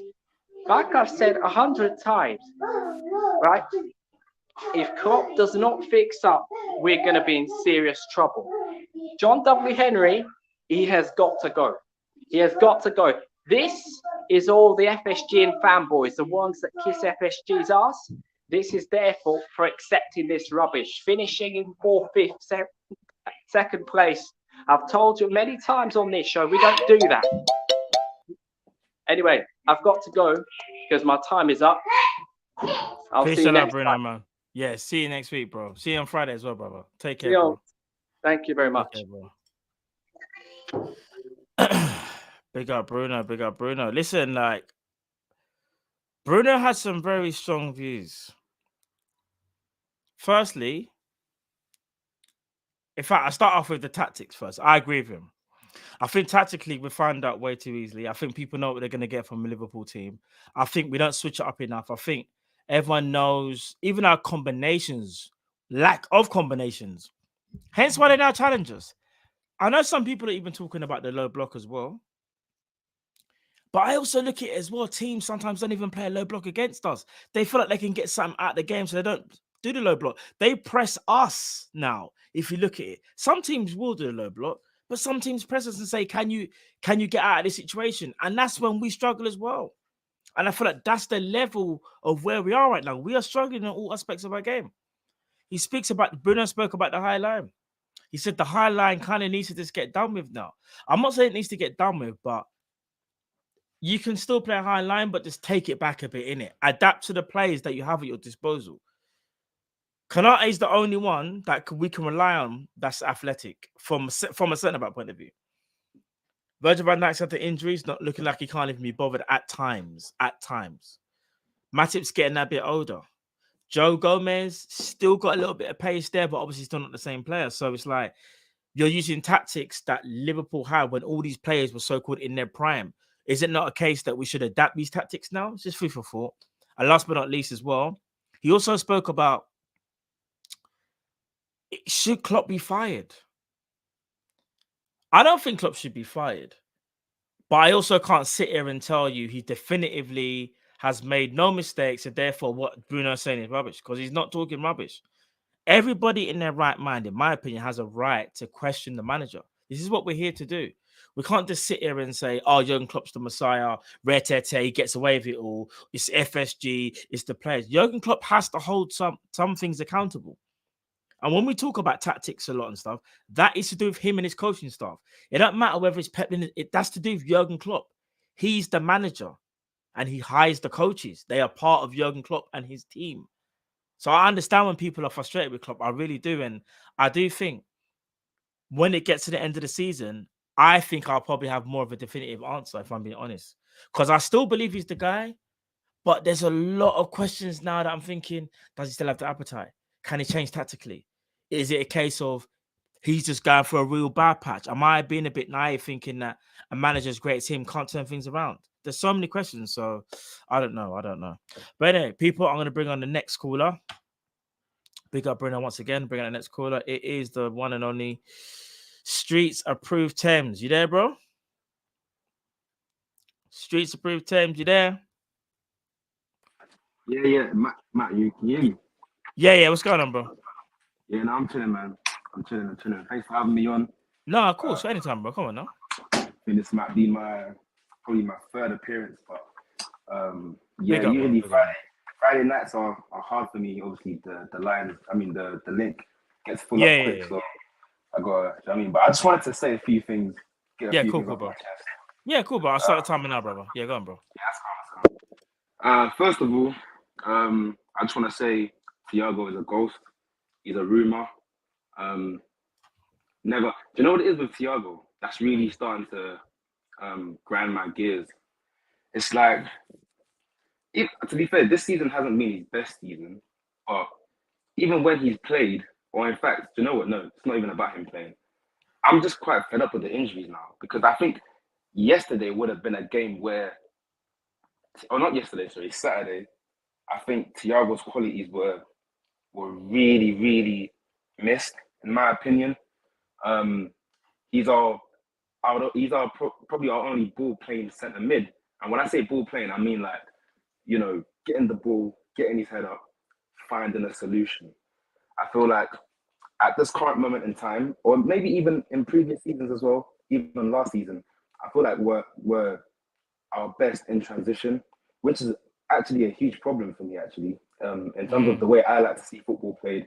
If I look at, the best teams in Europe, you can't be one of the best teams and your only style is in transition. For me, if you look at some of the goals we scored, some of the best goals we scored this season, they've all been kind of in transition. And I think, it's worrying signs. I'm looking at the coaching staff. What are we actually doing when we have possession? Like, what are we working on? And I know we've already kind of spoken about this already, but I'm watching Liverpool. I was watching the Bournemouth game. I didn't actually see us scoring. And we've said this so many times. When teams don't come at us, it's like, what are the solutions? But yeah, that's just one of the things I wanted to talk about. Second thing, Virgil has never been a front-footed defender. We can't be surprised at what he did on the weekend, because he's actually not. He's not an Ibu, and he's not a Rudiger. He's always trying to delay the attacker. He's always trying to marshal. He's always jockeying, that type of stuff, and we hate it. But that's actually who he is. In his best season, that's what Virgil in his best season, he's never been a front-footed defender. So we actually can't. I find it a bit hypocritical when we actually get onto him, because he's never been that, and we're asking him to be something that he's not. So in as much as we can be fed up at him, and truly, trust me, I was angry. For me, it's like, obviously he had the opportunity to, and he should have handled the situation better. But we can't be surprised at that, in my opinion, because he's actually never been that. I think in previous seasons, what happens? He does the same thing in previous seasons. It's just, I think one of our midfielders is still able to clear it, or I think we still get lucky in a situation like that where someone is still able to pick up the ball and just boot it out. I think in the previous seasons we handled that situation better, and it doesn't lead to a goal. Another thing I wanted to talk about. Oh shit! Yeah. Time. No, go on. Say the last thing, bro. Go on. Just two more points quickly. We need to go back to signing. We need to. Oh shoot! Robbo. Sorry, bro. Sorry, I cut you there. Go on, bro. Go on. No, say that again, bro. I'm gonna say we need to go back to signing to the model of signing players like Genie and Robbo, like on the cover, relegated side. Like we need to, because for me, Gini, as a centre midfielder, I think Gini's better than Thiago. Yes, I'm saying that with, with hindsight or whatever you want to call it. I'm looking at it right now. I did some revision as well. Gini on the ball was phenomenal. No one could take it off him. And we really, really missed that. He was winning balls. He was keeping possession, recycling play, all of that. And I wanted to say another thing. Bellingham should come to Liverpool, in my opinion. And here's why. Listen, I know we're not really doing well at the moment. We might be heading towards Europa League or maybe even Conference League. But you know what? I've seen some of the best players go down and actually play Europa League. I'm seeing Casemiro right now playing Europa League. I watched Enzo Fernandez sign for Chelsea, not knowing whether they're going to get top 4 or whatever. And he still went there. They might not even get Champions League next season, but he still went because it's a big club. So how am I supposed to, obviously, fair enough, players want to play for, players want to play in the Champions League. But come on, I think, here's what I think. I think players don't mind missing out on Champions League for 1 or 2 years, in my opinion. I think if you look at, I think it's about the project. If we're able to sell the project to Jude, he might buy into it. And if everything else is good in terms of his parents and all that, do you know what I mean? There's all these other things, all these extra stuff that's in the contract. If everything else is good and Jude is happy with it and he doesn't mind, coming down maybe Europa League or wherever we finish, and he doesn't mind playing football there. Listen, I think we might have a gem in our hands, man. I'm just not buying the whole Jude's not gonna come because of Champions League. Listen, like I said, I've seen Ronaldo play in the Europa League. I've seen Casemiro play in the Europa League, so that's not scaring me at all. I just think if we can pay the money, we should just do it, man. As long as it doesn't affect other positions, you know what I mean? But yeah, that's what I got to say. No, appreciate that, brother. Listen, all I'm gonna say is this: they're like, do you know what? I'll chop it up. I'm gonna chop it up now. Actually, there's a few things. I've written down a few things that you said, bro. Yeah. Yeah, bro. Listen, I appreciate you having me on. Obviously, shout out to Callum, shout out to Drift as well. Man. Hope to see you lot later soon, innit? Hey, definitely, brother. What are you saying for the Madrid game? Just, you know what I mean? Because I'm not feeling good about that one. I'm not at all. I actually think we lose that game. I think we probably, if I'm being honest, I mean, we're going to do a preview, but spoiler alert, I don't think we're winning that game. I don't think we're winning the game. You know what's going to happen? I've seen the script. I've got it in my hand right now. We commit too many bodies forward. We probe. It's 0-0 first half. First half 0-0. We come back in. We probe. They hit us on the counter. The game finishes 1-0. That's it. That's done. Yep. And the aggregate score is 6-2 to Madrid. That's it, guys. Sorry to disappoint you guys. Yep. I've got the script in my hand right now. I'm reading it right now. Sorry, man. Damn, son. But no, I hear you, bro. I hear you. But no, let me bring in the next callers, bro. I appreciate it, bro, as always, bro. I'm going to chop out some of your stuff now, bro, as well, yeah? Yeah, 100%. 100%. Yeah? Cool, bro. Have a blessed one, bro. Take it easy, bro. Love, bro. Big up Streets Approved Tem. So he spoke about a lot of things, actually. Big up Streets Approved Tem does always. So he said, firstly, Thiago's just a ghost or a rumor. I know what he means. He's frustrated because Thiago's availability has always been a problem for us. Always been a problem. Well, I don't think he's ever done it in the quality, but it's been available. Like, I'll be honest with you. The last I heard was Thiago has a hip injury, yeah? Why is the hip injury taking so long? Like, it's almost like Liverpool don't fully diagnose and tell us what's really going on.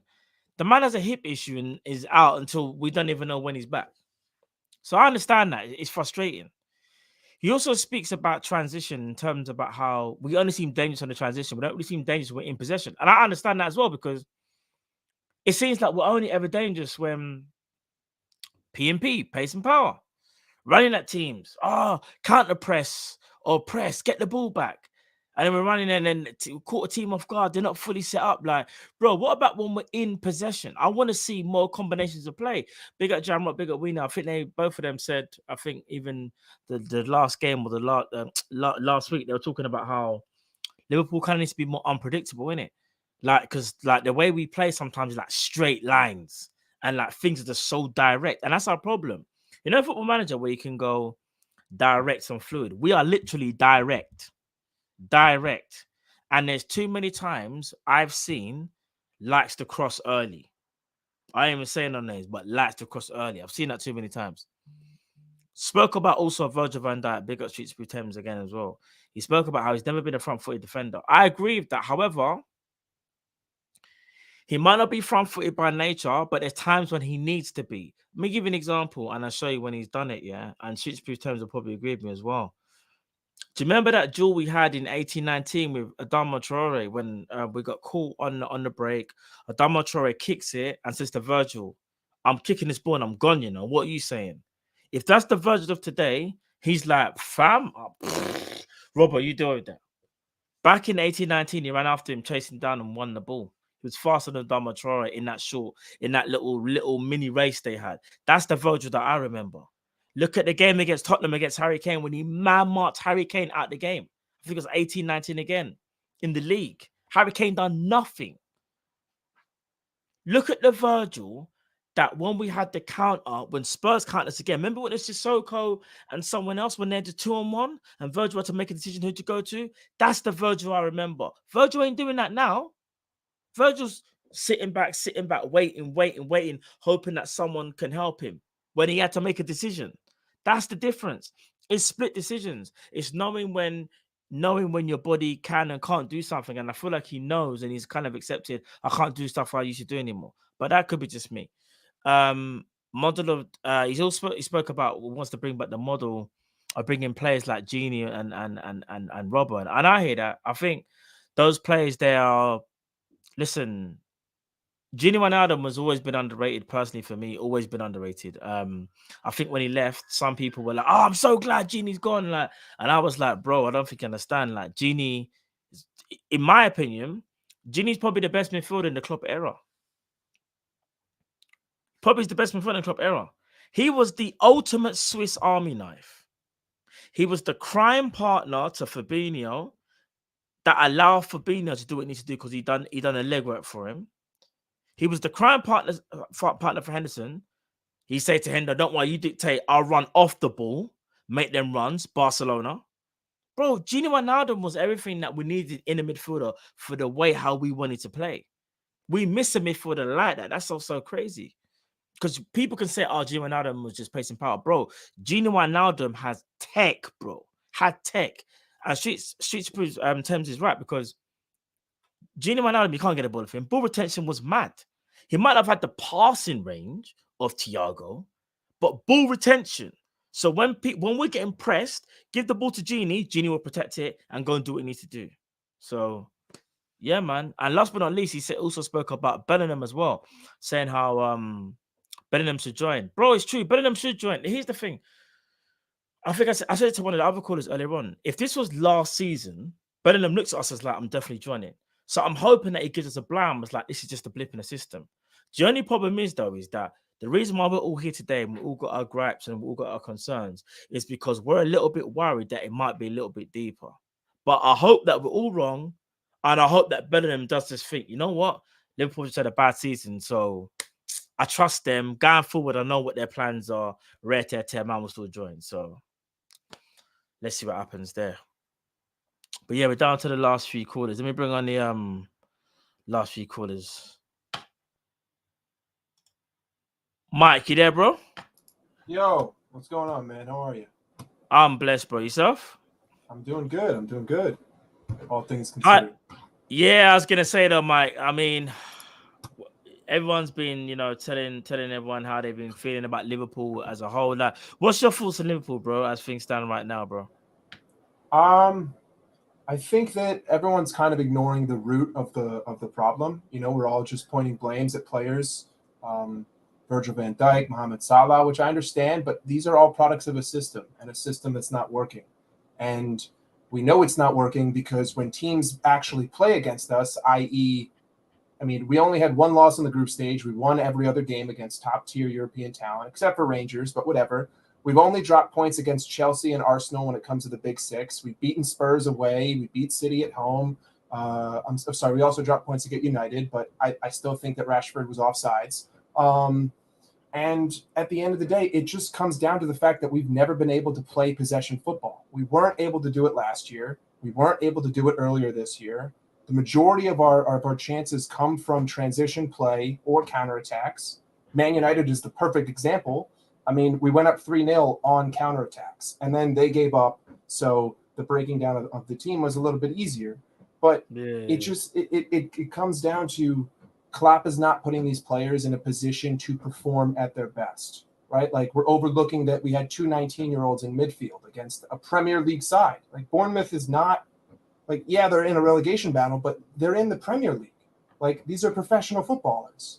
And I think the only thing that you could blame the players for is their attitude and their desire, which I think was disgusting against Bournemouth, and the passion, or I should say the lack of passion and the lack of care. But outside of that,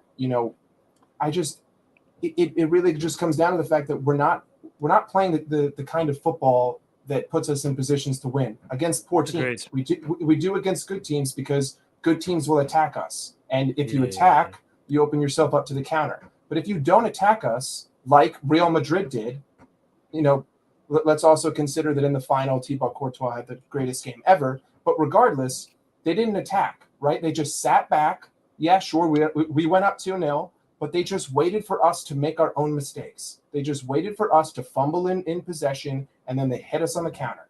And I'm hearing a lot of people talk about the high defensive line. I wish more people would talk about our high offensive line. Our forward line is way too far forward. I don't know if you noticed, but during that Bournemouth game, Fabinho would bring the ball past the center half, and there was 60 yards of space between him and the front line. What do you expect him to do? What do you expect anyone to do in midfield? How are you supposed to make that connection when we've got three guys just chilling on the edge of the box? There's no cohesiveness. I think it's just, Klopp needs to readjust the way that he's approaching these games and play a more compact side. And if he's going to play the high line, play it more compact and just play the long ball. I mean, I don't think we should be playing the high line. I don't think that we should ever hold more than 40% of possession in a game. But I think that we can blame players all we want, but at the end of the day, the manager puts them out there and he makes the calls. And has he lost their desire? Maybe, maybe they don't believe in the system anymore, and that's why we're seeing this lack of passion, because they're going out and doing the same thing week over week, and they're like, is this guy going insane? Like, what is going on? How are we not changing anything? But Mike, let me ask you this quickly. If he has lost the dressing room and they're not believing in what he's doing, do you think we have to get rid of Jurgen? No, you see, I don't know if that's the answer, because I think if you're going to go there, you have to ask yourself two questions. Do you trust FSG to properly replace him? And is there a manager in the world that is going to come here and deal with his ownership? So, agreed. I think Jurgen, he's a stubborn guy who needs to understand that the system needs to evolve, right? Like I feel like Gakpo, who's unbelievable, Nunes, unbelievable, but he's trying to replace an old system rather than evolve into a new one, if you know what I'm saying. Like I want to see the evolution. I don't want to see, the reversion. So, at the end of the day, I think it's, we play well against good teams because they attack us. So when we play bad teams, we need to stop holding possession. We need to kind of like flip the card back on them. Just sit back and allow them to come at us, because we haven't been defensively poor except for the Real Madrid, the Real Madrid game over the last month and a half. And we had chances again against Bournemouth, but that always happens. But outside of that, the only other things I wanted to say was I think that our physio team needs to all be fired. Facts. I think we have a combined 195 missed games this season, and we have the most injuries for the past 2 seasons in a row. So I don't want to hear anything about injury-prone players. They're not injury-prone players. It's an injury-prone system, and it's the same reason why I forget. I think it might have been Nottingham Forest who had the same physio before us, riddled with injuries. So they got to go. And then the only last point I'll make is, I don't think that we have a money problem. I think we have a money management problem. I think we made 12 million less last year than Real Madrid. Real Madrid made like 720. We made like 708. There's more than enough money at this club. They're just not spending it in the proper areas. They're spending 70 million on stadium upgrades rather than buying 3 midfielders for 20 million a pop. So we have money, but they're not spending it. But anyway, I don't want to take up too much more of your time. I just think that Klopp, I am Klopp in, but at the same time, it's driving me insane. Yeah. It's driving us all insane, Mike. Trust me now, but I appreciate you, cool, brother. I'm gonna chop Thank out you. some of the things you said now, brother. Trust me. Appreciate Thank it, you. bro. Appreciate you. All right, take care, bro. Big up Mike, man. Listen, Mike was just spitting facts because a lot of the problems we have at Liverpool, in my opinion, stem from just tactically. And it's just a case of like, can Klopp adopt these tactics? Like, can he do? See what Marcus was talking about? Just sit back a bit. Like, haven't always got to do this like high line, high press. Like, there's times in a game where you have to literally change what you was originally doing. Happens in a lot of sports. You adapt. I feel like we don't adapt. Do you know what Klopp said today, or said on our loss? Where is it? I'm gonna try and find it. Give me 1 second. Where is it? Where is it? He says, what did he say? The game was pretty much the opposite of what we wanted to show and do today. I think we played for 95 minutes. The game Bournemouth wanted to play, we only had a few minutes and a few moments when what we did, we wanted to actually do. Those are the words of Jurgen Klopp. Bro, why didn't you adapt? Why not at halftime? You saw what, because here's the thing. You man to get paid so much amount of money, yeah. You man have got iPads on the bench, you got everything, yeah. You can know what man are doing, yeah. Why not look at it from a tactical point of view and go, okay, see Billing, he's breaking lines. We need to stop the space from Billing running from A to B. Let's plug that gap. Why not make adjustments? So then what you wanted to do originally, you might be able to do now because you've adapted to what you thought was going to happen, but even they've made adjustments. I feel like we have a game plan and we're so rigid in our game plan that we just stick to it. And that's why I always hear you lot when you say things like, our plan B is just to play plan A harder, so to speak, or try plan A even harder. Like, pause. It's one of them ones. Like, it's mad. It's mad, man. I don't know, man. It's just frustrating. Like, I just think,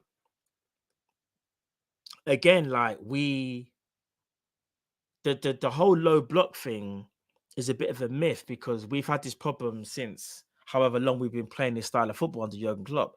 And not once have we thought to ourselves, let's adapt now. We know this team's going to play low block. Let's change things up. I don't get it. Like, it's the same thing.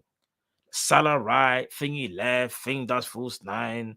Try and draw the defenders out. They're not going to be drawn out, bro. Hence the low block. I don't know. But anyway, we move. Big up yourself. Last caller, man. Big up. Maybe I'm gonna not the last caller, sorry. I've got like, let me see. Yeah, 4 more callers left, and then we're gonna call it a day, people. So I'm gonna start the 3 minutes from when you start seeing, because I want to make sure everyone gets the time. I don't want to miss out anybody today. So yeah, man. Big up everyone in the chat as well. Smash that like button. It's Team Kop-Ish. It's a man that might take over. So it's a call-in show because we're in the mud. It is what it is. We bring the next caller. J7 TV, you there? Yes, what's going on? What's going on, J7? You cool? Yeah, I'm fine. So there's been a bit of slander for Van Dijk, and I just thought to myself, let me just defend him on this one. So 3 minutes, yeah. Yeah, still 3 minutes out for now, bro. Yeah, cool, bro. Cool. So obviously, there's no denying that this season has been a disaster, complete disaster. From the way he's defending, the way he's shouting at other people, even though he's probably doing worse, his body language. And this is coming from a person, he's actually my favorite player at Liverpool, isn't it? So it hurts. Okay. It hurts. And I was one of them people that said, nah, he's just saving himself for the World Cup. Yeah, nah, he'll be fine. And then that moment against Brentford, you got, burst for pace by some Brentford striker. That's when I said to myself, it's looking long still. It's looking long. But there's one, because I've been reading a lot of slander saying that he's overrated. He's not top 5 defenders of all time in the Prem. And I'm thinking to myself, you can't have that much individual accolades, and not be top 5. Like, it's ridiculous, isn't it? If you want to, it's what they do, they put longevity tax on him, innit? But let's be honest, people say he only done it for 2 seasons. Let's be honest, it's 4 seasons. He done it in 17-18, halfway, 18-19, 19-20, and then last season. I think last season, he was amazing last season, especially the second half of the season. And he recently got into the team of the year as well, which is the 3rd time he got into. And I'm just saying that in that short space of time, what he's done in that 4-year span outweighs what most defenders done in Premier League history, even though they've done it for longer. They cannot look me in the eye and say Carvalho, Sol Campbell and them man reached the levels that this guy has reached. He was sharing a stage with Messi, the greatest of all time. What is it? Ronaldo and Messi was both at the awards, clapping for Virgil to get his awards. But he's not top 5. And one other thing, them I want to put Harry Kane top 5 strikers of all time, but he doesn't have the trophies. But they don't want to put Virgil, but he has the trophies. Like I don't know, man. It's a bit weird. What do you think? In terms of the whole Virgil thing, I think Virgil is not overrated. I just think he's not maybe the same defender, but you can't take away what he's done in the game. And I still think that when it's all said and done, that's when you can fully give your opinion. So I think people saying he's overrated, I think that's nonsense. In terms of Harry Kane, I said this before. Harry Kane is a world-class striker, but that's where it ends. That's just where it ends. He's world-class. Harry Kane is not some top 10 of all time, top 20 of all time. No, he's not. He's in my top 5. He's in my top 5 Premier League strikers of all time. That's where he's in my top 5. Yeah, he probably. If you talk about Premier League, then he probably goes into that. Then he goes into that conversation. But if you're talking about like overall, like everybody, like everyone, of course not.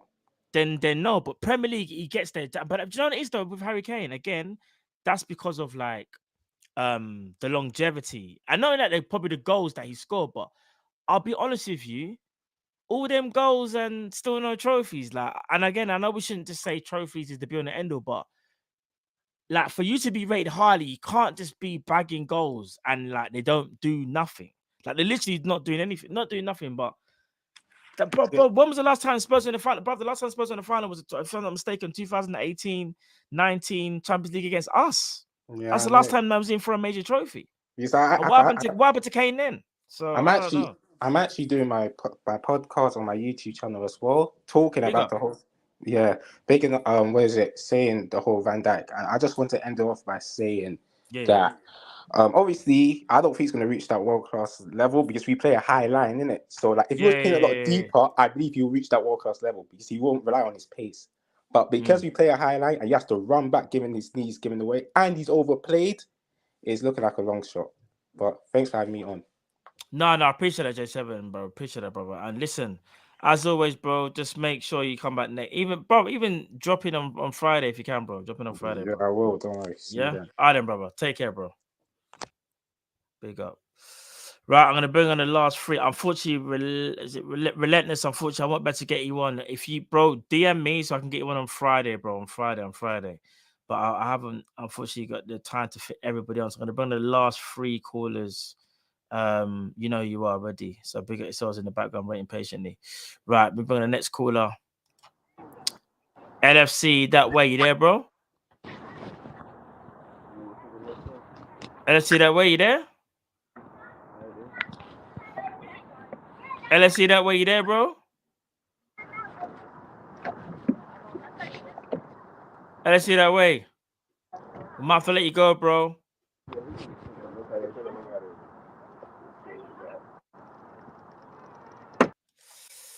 Unfortunately, that way is not ready. He's not prepared. I'll bring on the next 2. To bring on the one and only Jordan. What's going on, bro? What's going on, man? How's it going? Bro, I felt better, bro. I'll be honest. I felt better. Yeah, man. Yeah, man. I hear you. I'm not gonna take up too much time, man. Just gonna quickly recap my thoughts on the Bournemouth game, and then cool, bro. Yeah, just let you chop it off from there. I know a lot of people have been kind of talking about the tactic side and things like that, but my biggest question is that Bournemouth are the worst team at defending set pieces. So I just don't understand why we didn't take advantage of that. When we have some big guys, Van Dijk, Konate, even Darwin, Cody in that team, why they just couldn't put the ball back in the net. Like Virgil missed 2 or 3 chances in that game. Is that right?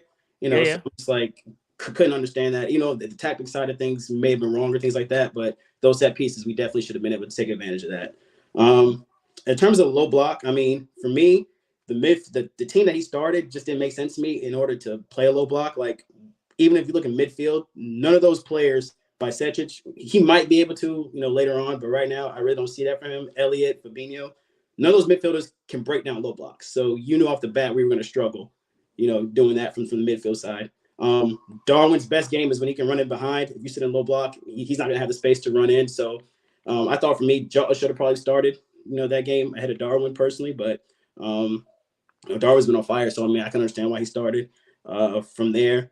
But yeah, man, I think just the approach of the game was just wrong. The passing was just slow and lethargic. The energy just wasn't there, and we're just a mid-table team right now.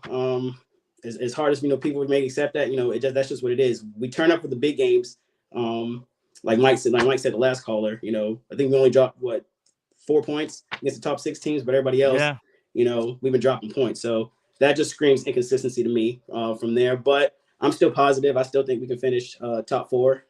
Reason being is that I think we just have a better squad than Tottenham, Newcastle, and even Chelsea are coming up. I didn't think Chelsea were going to finish 9th all the way down there. I knew they would start picking up points eventually, but I just think, we just have a head start on them from there. So I'm still fairly confident, but I still expect us to lose more points, just throughout the season and everything like that.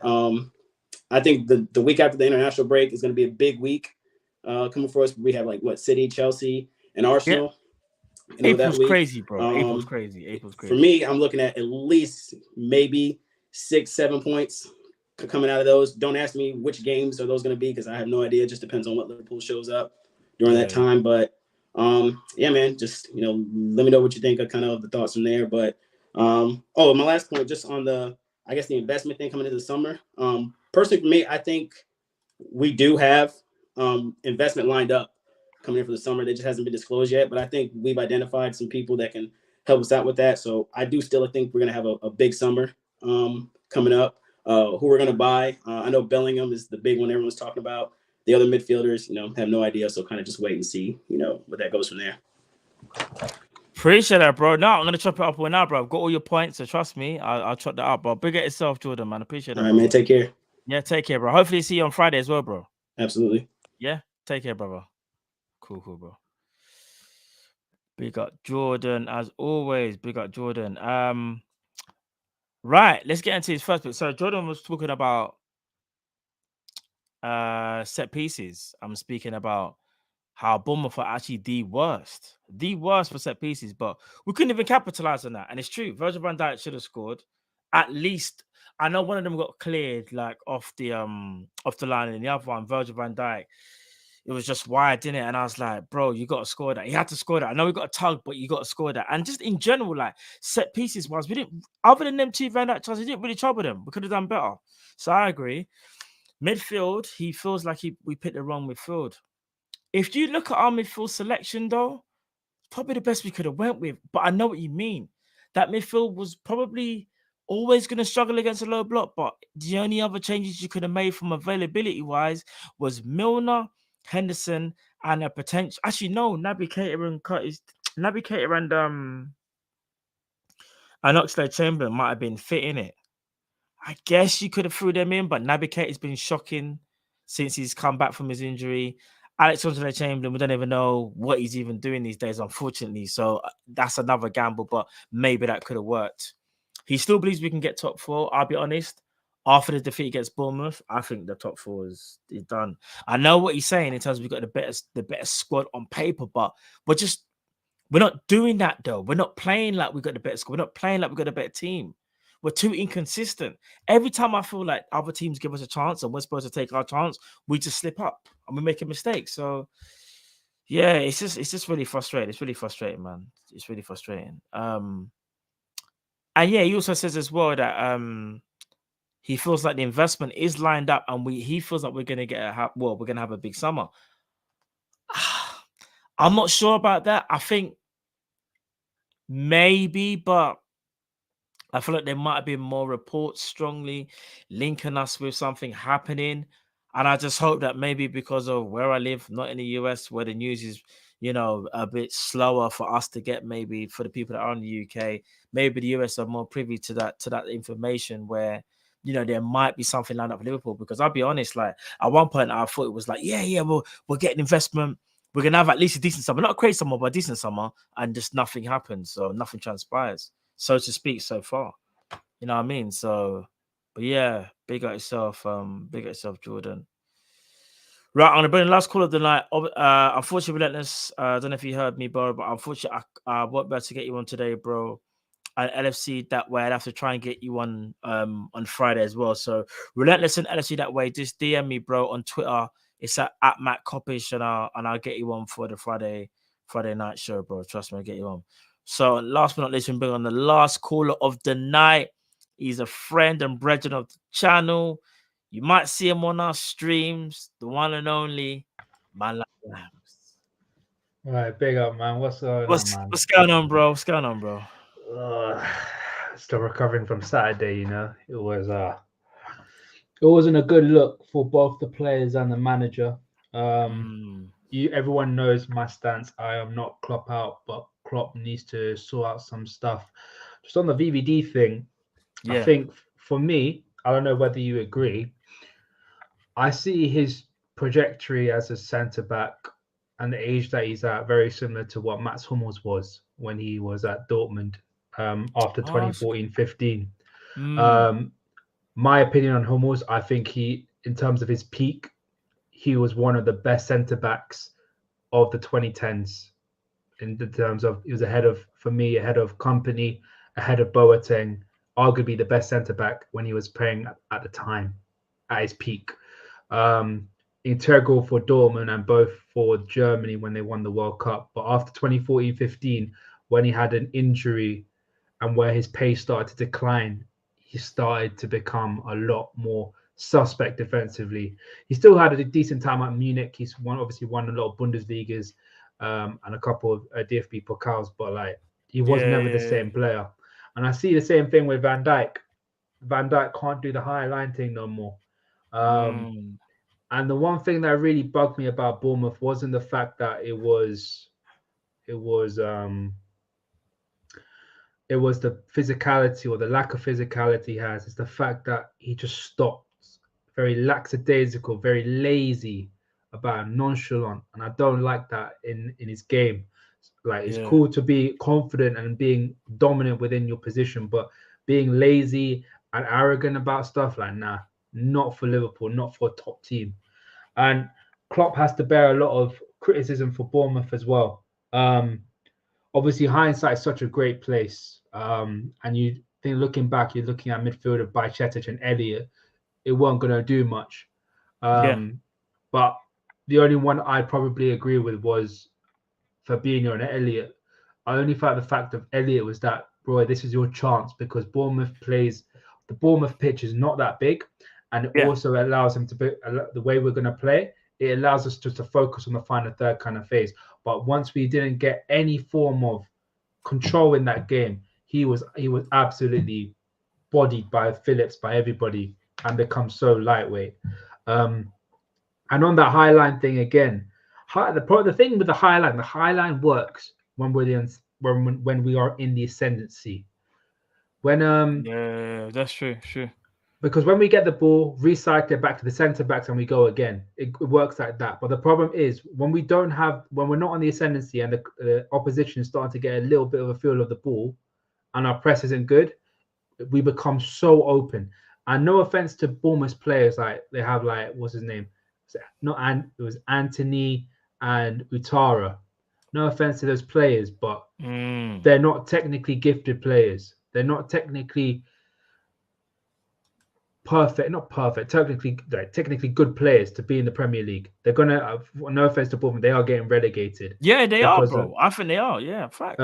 So it's just the case. The high line that we play and the way we play, I hate it when players that are not technically gifted, end up looking as if they are technically gifted or they are dangerous players against us, and that is a serious, serious problem for Jurgen Klopp, and it's something that he needs to fix. And I don't know where to go from here, because we play very well against United, City, teams like that, but then can't fail to beat the lower teams. It's just like Liverpool before we won the league. We always turned up against the big teams, but when it comes to the small teams, when we have to ask to do something against a team that won't give us any sniff, we don't do anything, man. And if it's a motivational thing, then boy, I wish Carragher was still in this team, because I swear to God, he would have clotted every single player in that team. Yeah, I agree. Sorry to cut you, Rams. I agree with everything that you said. Like from the Hummels with Van Dijk, like I can see kind of similarities.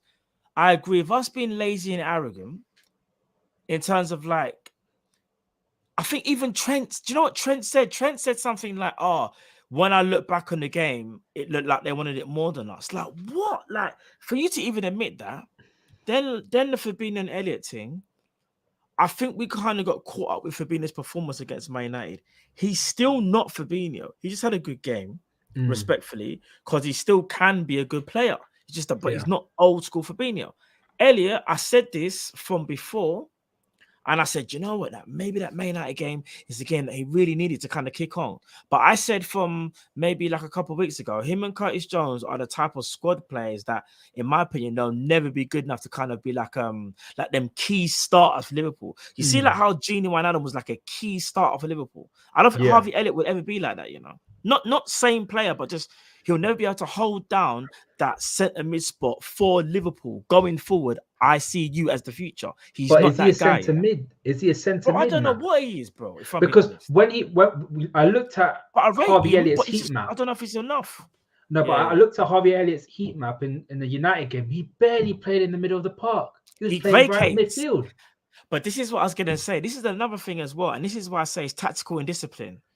Harvey Elliott, I think someone said it on the show like maybe a couple of months ago. His best position is actually right wing, you know, because he's a right winger by trade. We only play him centre mid because he's decent technically and because he's not very quick. And we think in our brain, not our brains, but the coaching staff think he could be a Bernardo Silva, Coutinho-esque type player. Bro, he's not. He's got good technique, but not on that technical level, bro. Coutinho got technical ability coming out of his ears and his earlobes, yeah. Flipping same thing with Bernardo. They're different profile, but these guys are technical magicians. Harvey Elliott's not a technical magician. He's just good technically. Yeah. And because he doesn't have athleticism, Liverpool think, well, if we use him in the midfield, because he can be a bit, dare I say it, tigerish. But bro, he's not a midfielder. He's a 10. He's a right winger, and even a 10. Like, but it's the situation of like these players. I don't know what to do, because I feel as though Jurgen Klopp is setting his ways with the 4-3-3, but we as a team have these certain players, and we're not going to get rid of them. We're not going to get rid of Elliott or Jones or whatever. But what do we do with them? Because it's not like miraculously Elliott's going to like build up some muscle and become a couple of yards faster, you know? It's seriously like we're at like a stage where we don't have anyone that is actually good as homegrown and is good enough to play for this team. And it's a serious worry, because now we're looking to bring in players like obviously big up JJG, Roms, and myself. We've been talking about an end, and we've been talking about what about Ward-Prowse, what about Lavia, what about Mount, and like we shouldn't be in a situation where we have to be looking at other teams, and especially with the homegrown market and how overpriced English players are, to be looking at them. And I'm starting to wonder, we've done so much with our academy, but have we really made any serious progress? Yeah, I told you before, our academy, we've neglected that for a long time. Like Steve Highway papered over the craps. Steve Highway could find Michael Owen, Steven Gerrard, he found them all. McAteer, Fowler, McManaman. Found them all. Yeah.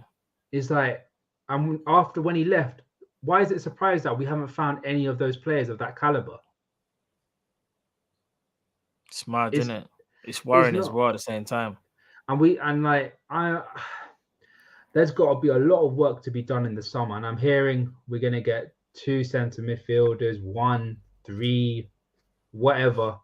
We need to get a load of players, man. We need to get a couple of centre midfielders. We need a defensive midfielder. We need a winger to challenge Salah. we need a bright backup right back because I'm sick and tired of Trent thinking he's not going to get dropped. We need a centre back because I'm sick and tired of Van Dijk and Matip and Gomez thinking that we can get in because we're all that's left. Like, come on, what is this, man? Like, it's not good enough, man. And I don't know what to do, man. I don't know what Klopp has to do to try and re-galvanize his players. I still trust that he can still find something to get a little bit of something, but yeah, I don't know where to go from here, man. Like, Nah, I hear you, bro. Like I said before, like I think this summer will be the biggest summer we've had in a while.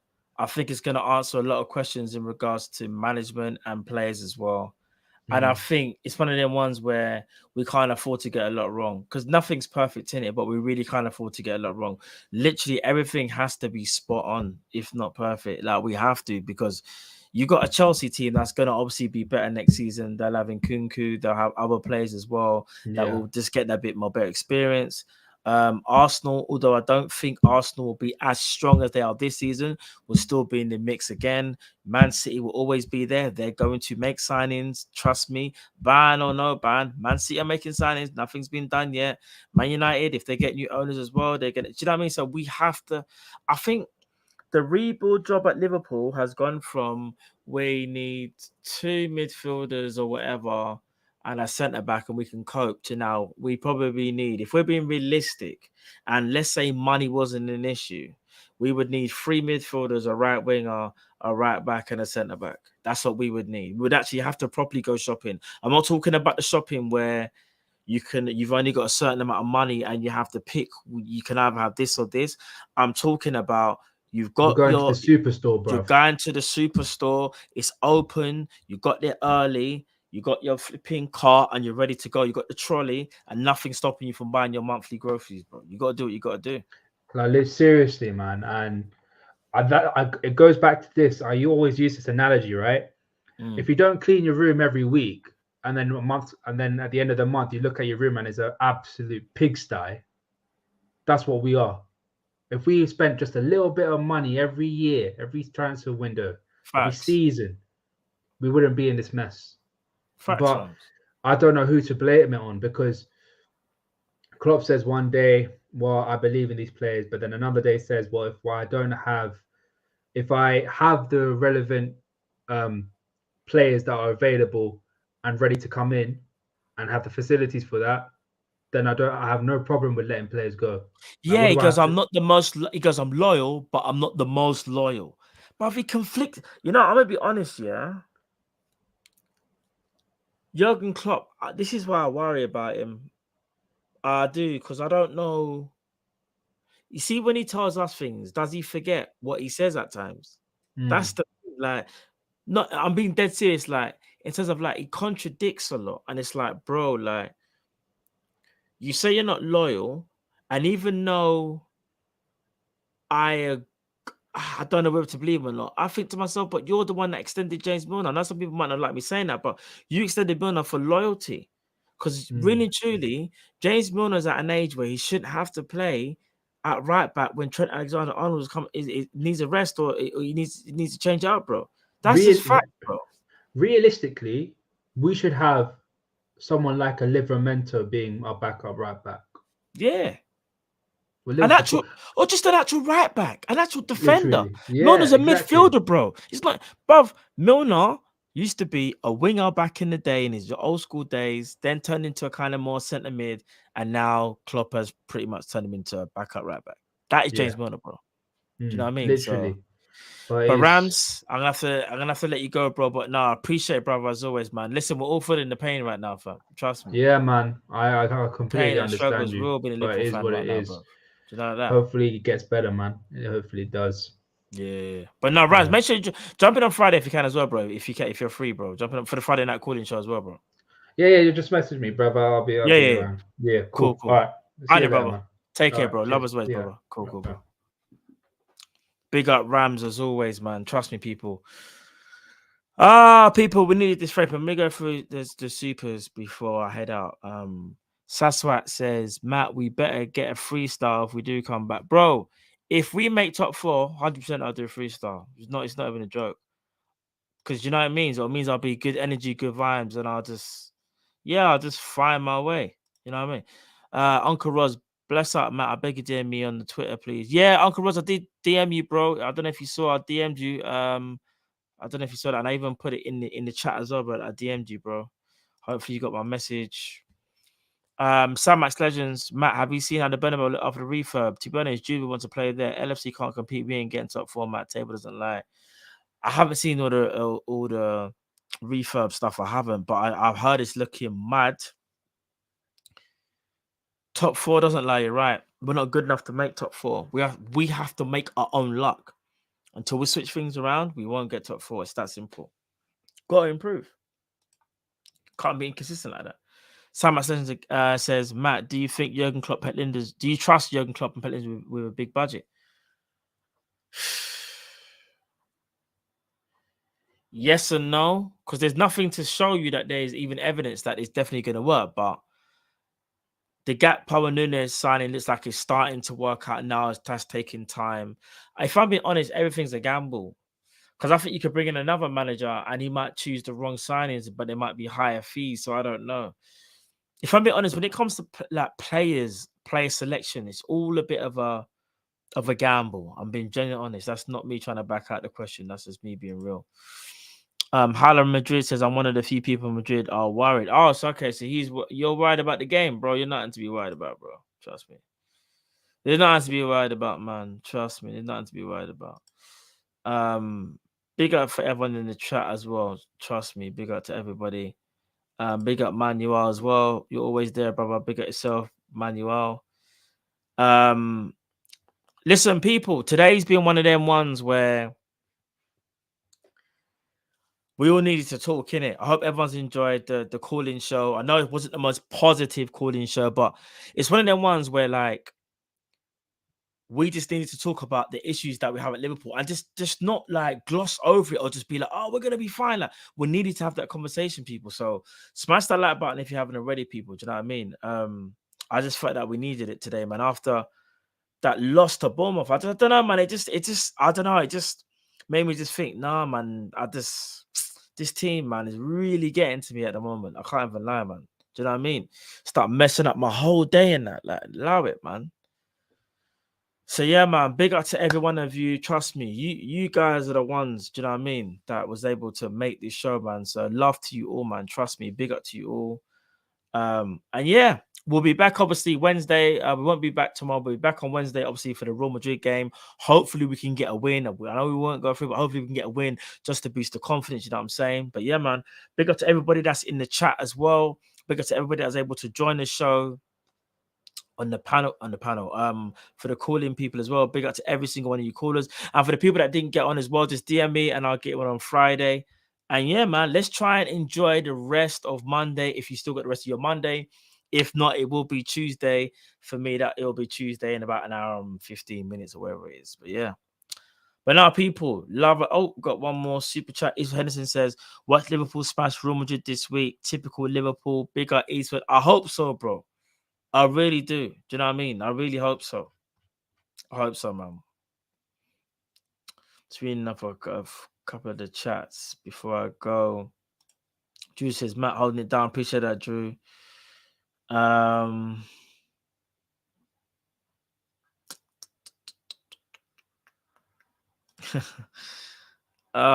Man says, we are doing it in Madrid, lads. I can feel it in my bones. I hope so, bro. I hope we're doing it in Madrid. I really do. I'm just not sure. Big up Yards. Big Yards 88. Big up yourself, bro. Say big up Matt. Good therapy session. Dub stream as always. Appreciate that, brother. Man says Squidly. You don't want to see Squidly before we go? Because we need to laugh before we head out on this stream, man. Trust. We need to laugh. Big up Ends Man TV. Big up yourself, brother, as always. Big up Live Ting. Love, bro. Love to you as always, bro. Big up to everybody, man. Big up to everybody, man. But now, man, listen, people, I'm going to head out now still. Like I said, Wednesday will be the thing. Oh, hold on. He says, and you guys switched up on the call-in. I can never get on. Oh, swear that. Eastwood, DM me, bro. DM me. You should have me on DM on Twitter, bro. DM me Friday. If not DM me now, I'll get on Friday, bro. Trust me. Oh, hey, yes. Big up my brother Cal, who couldn't make it today. Love as well, brother. I hope you had a blessed evening. You and the family. Hope you're all blessed. Hope you guys had a great evening. Trust me. Love you all. Big up Drift as well. Love you as well, Drift. Love to both my brothers and that. Love to my brother Jay. Love to my sister. Love to my mum. Trust me, people. Love to you all. I'm gonna head out now. It's been a great show. I can't lie. It's because of you guys as well. You know, it's why I'm here. I can't lie. There's a part of me I was like, I don't want to do today. You know, I was like, Carl and Drift can't make it today. Like, I don't know if I'm feeling it, but I said, you know what? Nah, man. It's me and you lot, innit? We'll vibe together. Trust me. We'll vibe together. You know, there ones there, people. Spud to you all. Spud to you all, man. Love to you all, people. I'll see you Wednesday. Stay safe. Stay blessed. We are Team Kopish. We out. Love.